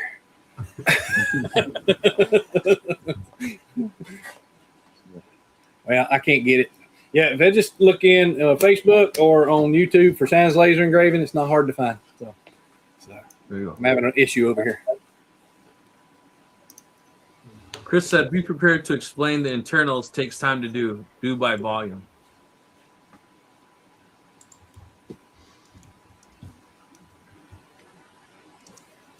Hold on.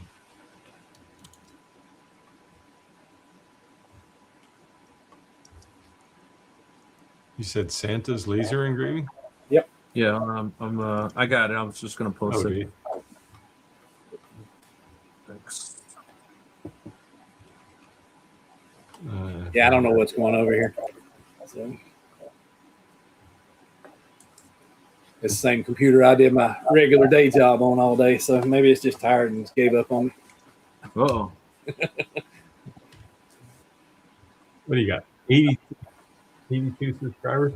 Yeah. So it's anytime you need like YouTube advice, let me know. But YouTube is this bizarre animal as far as growth goes. I already beat you to it. I already posted it.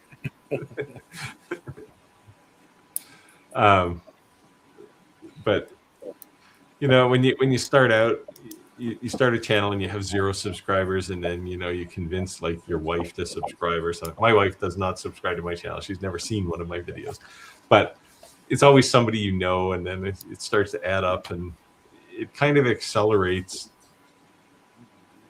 like crazy for a while, and it just kind of grows. And well, I think if you just don't have any expectations up front, I think that's how you do that. You just go in there and do what you want to do, and if they like it, fine. If they don't, fine. And that's kind of the way I'm looking at it. When I started my YouTube channel, I started it because I thought it would be easy. Boy, was I wrong. And the reason I thought that was because we have a friend, is actually a friend of my wife's, and her kid, when he was, I don't know, he was probably 10 when he started his YouTube channel, and all he did was walkthroughs of Minecraft stuff. And he bought his first house when he was 16. It's like, wow. It's like, okay, so this has to be easy. Some 10-year-old can do this, right? And it's like, no, this is brutally hard. You know why? Because other 10-year-olds watching him. Yeah, well, that's the thing, right? There's a lot of 10-year-olds in there. But yeah, he was Disney wanted to hire him for something, but he didn't want the job. Well, my one surprise was the amount of editing you end up having to do. That's really what people don't know.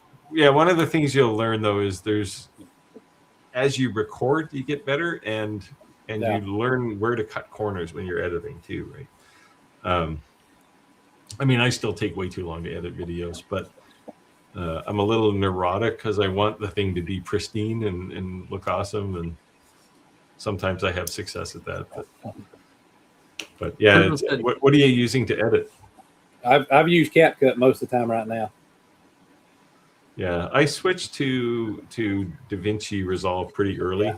It's free, right? Like you can use the free one, which is fully functional, but won't let you do. You can't do like if you want to have flying graphics and stuff, you can't edit those with the free version. I downloaded it about a month ago, but I've not really dove into it yet. Yeah, it takes some pretty hefty compute resources though. Like you need a GPU for video card, and but it runs on pretty much any Mac because they all have GPUs in them. Yeah. Well, the new computer is an Intel Ultra 9 core, so yeah, it's the big bad guy. What's that? Well, it's an i9, that machine. It's Yeah, probably more than 9 cores. Then it's probably 24 or something. It's an Intel Core Ultra 9. Yeah, that's probably got 36 cores in it. Yeah. I don't know. It's one of the most expensive computers that Best Buy sells. You see, if you had waited, then you could have maybe got it for free and done a review. I know. You want to take this, Steve? I don't have X-Tool products. Prism Print says, so do any of you have any thought on X-Tool heat press, sublimation oven, and sublimation plate in one machine? So, the heat press, yeah. I thought X-Tool was supposed to send me one of these. The thing I was interested in this was not to make T-shirts because you can pour your powder on them and press them and make a T-shirt iron-on. But I was more interested in the vacuum forming because you can 3D print some shape and lay a piece of vacuum form film on top of it and shrink it down and make something like make a mold, basically, right? So RC car bodies. Yeah, I'm not going to make car bodies, but people pay big bucks for RC car. That would be my interest. Like what I'm intrigued about, we'll say, with this particular heat press is that X-Tool made it, and it's like $300. Like the thing is cheap relative to every other X-Tool thing, and it has some really interesting value. Certainly, if you're making T-shirts, like Tim makes T-shirts, and he was looking at one of these. But like I said, I would do mostly vacuum forming with it. The only thing that I would say is that any desktop printer, to keep in mind it's not a commercial printer, that it's a desktop printer. So like I started with a first an L1800 that was modded and converted before there was a thing, you know. And no matter if you don't have at least dual heads, they print phenomenal, right? I mean, you're taking a high resolution photo quality printer and converting it to DTF, or DTG, so that prints amazing. But the problem is it prints slow. So if you're to use it every now and then, but if you're talking about 50 plus shirt runs, man, you're gonna be the I wouldn't say the X-Tool apparel printer is a desktop printer. That one, so X-Tool's direction, if you haven't noticed, since they abandoned the entry level of the diode laser market, is they're really targeting small to medium business, right? And that's really where they targeted that T-shirt, the apparel printer. Speaking of small, it seems like everyone's going back to small. Everyone's making these small CNCs all of a sudden. Everyone's making these small lasers all of a sudden. Yeah, we're talking about pads. Like everyone's doing that all of a sudden. Yeah, you know why? That's how it started. Because that was their reaction to tariffs in the U.S. Because cheaper, shipping is cheaper. Now the margins are probably not as good on them as big machines, but that's why they're doing it, right? Like the Pixie, right? You got a Pixie. I mean, it's a little cube. It's great for a first-time laser person, right? To kind of get your teeth into something, but it's pretty small. Like it's 70 by 70 or 100 by 100 millimeter table. So you're not going to do big things on it. But if you just want to do, especially the IR one, if you just want to do engraving on metal, maybe at a craft market, the thing uses no power, so you can run it off a battery. And if you're just doing, key tags or some keychains, you can just whip them in there and run a job, right? And it's fairly quick. Yeah. Big Sarge said, I can't wait for Bamboo to have a UV printer. They hit targets, they ratchet up expectations at value. Yeah, I don't know if they're going to have a UV printer. Mm-hmm. That'd be kind of cool. It wouldn't surprise me if they did, because everyone else has one. But I would say that they'd have, I think, a good success starting off because people already have a trusted name with the 3D printer. So they have. Although so they started off gangbusters, right? Because they built a printer that was already better than anything else out there, and then they built like the H2 series, which was kind of the next level. But then they came out with things like the X2D, which it's okay, but I'm not sure it's a step up from what they were doing. Like, I think they've kind of hit that technology wall, and I don't know what else they can do. Yeah, I just think the reason the whole HD Pro as it sitting next to me, the real reason that I'm that people would want that I'm not using it for is the encryption, right? It's hardwired plugged in, but I send to it through Wi-Fi. It's on the network. I'm not I'm not making proprietary things for some company that has some high scale contract that I have to protect someone's file. But in the event you were, like, those are probably the only type of printers that you could have that security level, right? But yeah, although if I was worried about security, I wouldn't have it on the network at all. But right, I know, but I'm just saying, I think that was one of their pitches, right? Yeah, I think a lot of that's marketing, though. Right, I said pitches.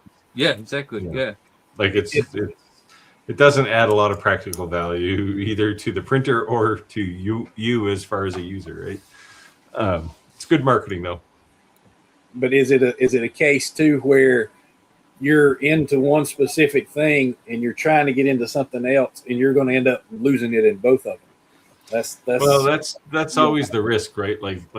Bamboo has such a good reputation building 3D printers, but if they came out with a UV printer, all of a sudden people are going to go, "Are you still making 3D printers?" And And I mean, the first flaw in their UV printer, and people would just go bananas, right? So I don't know. I mean, they probably eventually have to do something else, and maybe they'll do what they did with 3D printers. They'll work on it for 2 years, and then they'll come out and say, "Hey, look at this! It's awesome! It's better than anything else out there." We're the king of the crop. We just captain of the hill. Here you go. Yeah.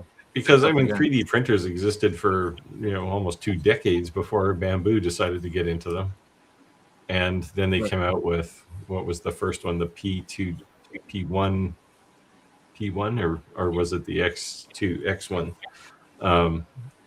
And all of a sudden, it was like, okay, every other 3D printer is now kind of a second-class citizen, right? This thing is now the cream of the crop. And they just kept getting better from there. But I think they're hitting the wall now as far as innovation. So I'm laughing because I'll share Laura in the comments, but I had said in the live that a lot of people listen to the live. They don't have to actually watch it. So if you say their name 3 times, they magically appear. I said Louisiana Hobby Guy, Clack. Clack says that doesn't really work. But he got it.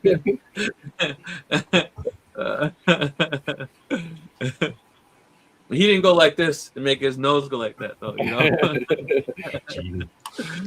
Yeah. I might say his name more often if he looked like that blind. I don't know.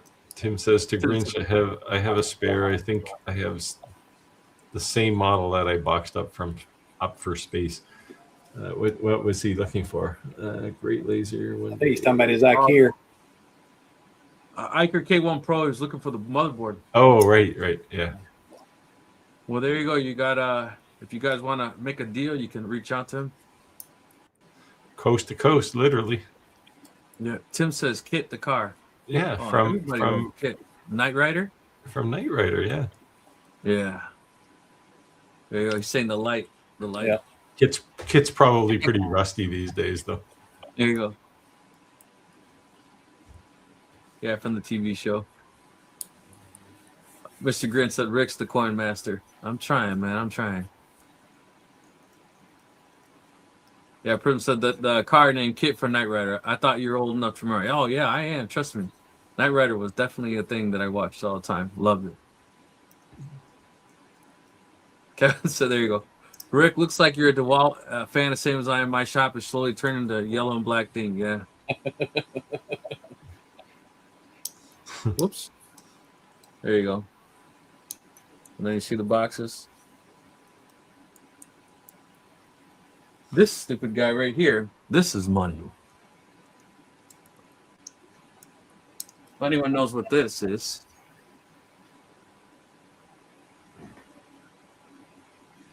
No, I have no idea. Any guesses? I don't have any. For plumbing. Doesn't help me. No? It's not put hands on or anything, is it?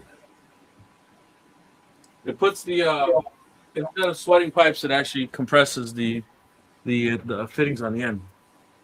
So that tool, that's a pretty specific part. $3,800. Okay, now I'm questioning your sanity. I thought you said you were an electrician, not a plumber. I have a 1865 house that I've been redoing everything, and yeah. Is it got people for that, right? What's that? They have people for that. You can hire a contractor and just let them do it. I'm Mexican, not Mexicans. Yeah, but there's probably some Mexican contractor who will do it for you. I'm assuming that your house is built with the balloon construction, where it goes from the ground all the way up in the walls. Yeah. Yep. Any of those old houses. Yep.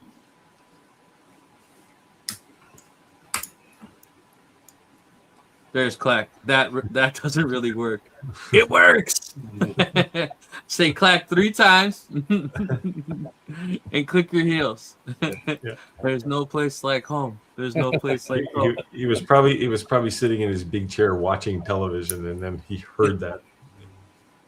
Got called from the house to the shop. What I do is laughing. See, I was right. Louisiana hobby guy. He normally watches from his TV. So when when we mention his name, he turns on his laptop and he'll reply a little bit later. Yeah, Prism there you said, go. and if you have ever been here long enough, you know what the silver fox is. Yes. It used to be blonde one time, and I thought, hey, I'm blonde. I'll never go gray, and it just kind of stopped being blonde. So I love it when there's certain inside jokes that people say, and I know the only way you know that you're a regular, right? And the silver fox is one of them. Yeah. Funny. Yeah. Look for me at OnlyFans at Silver Fox. Big Sart said from Maine because he is 207 is his name. We only have one area code. I remember when phone numbers changed from you only had to dial an area code that was outside of your area code, then to having to dial an area code at all times, and that was like a big thing. And then you had to dial one when you have to dial one. That was So I remember having like your phone number 7 digits. I lived in a place where you didn't have to dial the first 2 digits. You only had to dial the last of the first 3 and then the last 4. That's cool. Raidu said anything could be a UFO if you're bad enough identifying things. Or we identified a president. Didn't work out though. There you go. You gotta drag politics into things all the time. Speaking of Trump, he keeps saying he's going to release all these UFO things. I thought that was hilarious. And I was watching United Nations meeting, which is on live TV. And what do you guys call your president candidates? The prime minister, right? Yeah. So the prime minister says, we don't have UFOs like the United States. It's like, what? This is live TV, right? And then the president of Mexico says,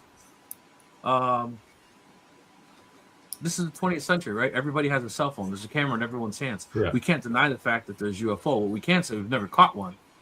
Mexico City, we chased them through Mexico City. We did not catch them. People in our country have better footage than we have of them. They're all over the internet. Just go on YouTube.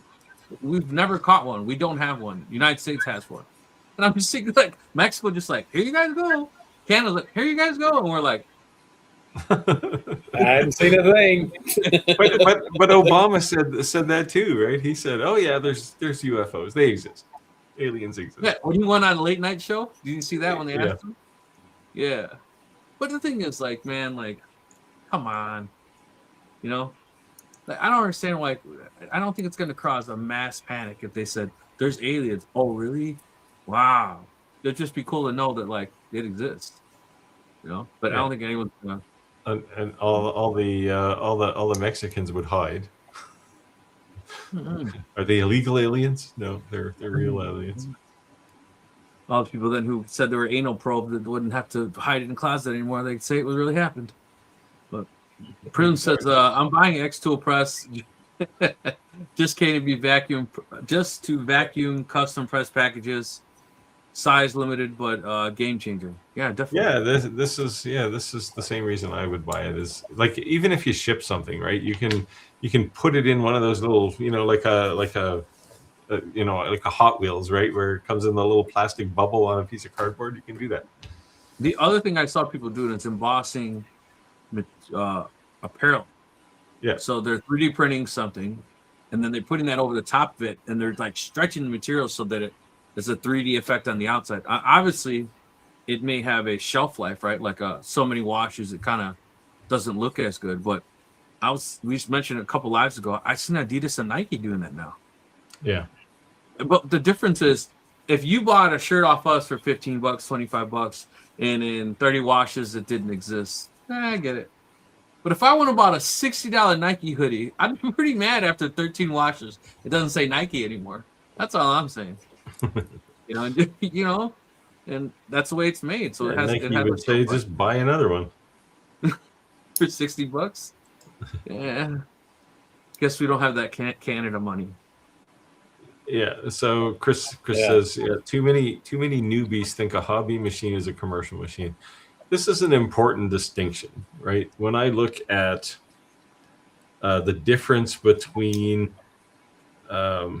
well, even in the comm marker line, right? Like a comm marker B4, which is a 20-watt fiber laser, versus the Titan, which is a 100-watt. There's a pretty substantial difference between those two as far as capability and throughput too. Honestly, Well, like and the precision.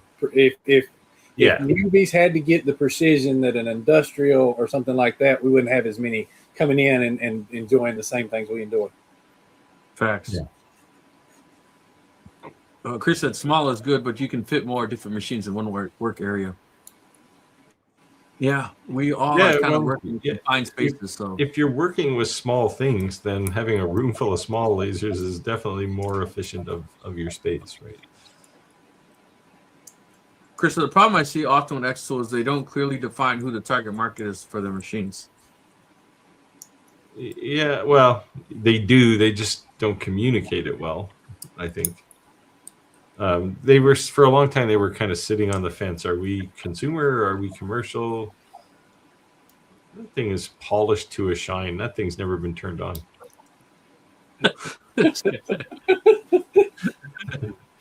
That's the video he's going to do. He's going to do a video of turning it on. Ding. Yeah. I actually was thinking about, I got a bunch of little chips all over. I was thinking about vacuuming that off, actually. They're chips from like little Ricky was eating a snack there or something. No. Chip crumbs. I was honestly, so we talk about jigs all the time, right? And when you make something like regularly, you have your sounds that you have your settings all dialed in, everything's dialed in, and I make these flower planters that sit on someone's grave, right? And I'd say more than 50% of the time, people who are putting these flower planters on, they don't have gravestones, right? So they're using this as something to really give honor to the families who have been lost, and they're really sparing no expense because they can't afford a gravestone, so this is the next best thing, right? So I've dialed in my settings to do some incredible things on the laser, and what I was trying to do is, because I can pretty much pump those out flawlessly, reproduce my the same exact output on a laser, because I've done it time and time again. So I was experimenting with the CNC to dial in my settings, to write all this down, to fit all this in, to create jigs, so that I can literally put the same size board down and have like templates for these things.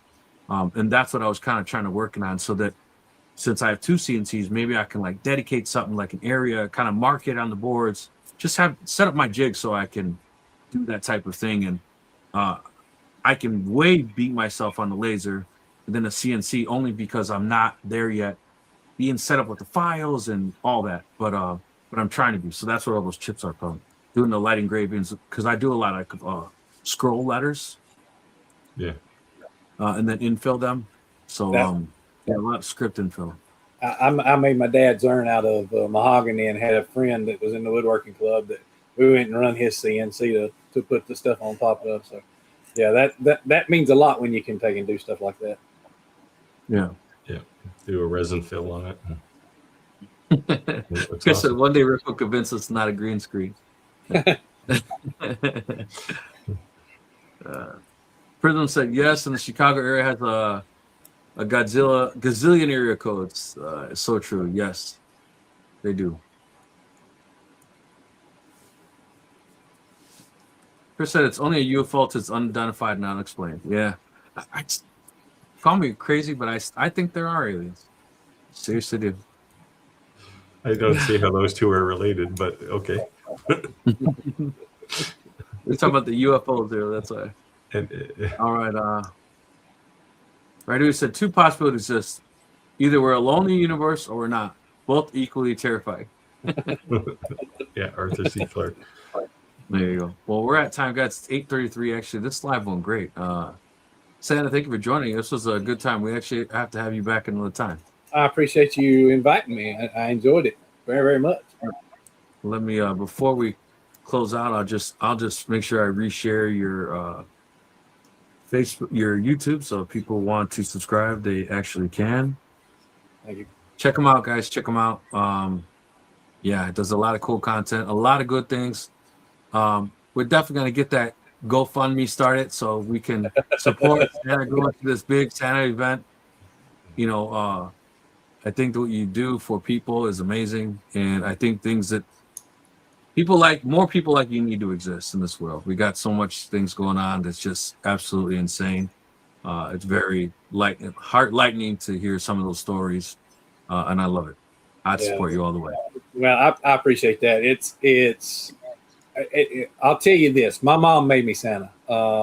When we were young, of course, she was a single mom, didn't have very much. She was a teacher's aide, so we paycheck to paycheck, but we made Christmas great. And that's, if I can do that, then, you know, whether it's today or at Christmas time, you know, if I can make your day for a few minutes, then I'm Santa Claus, and I love it.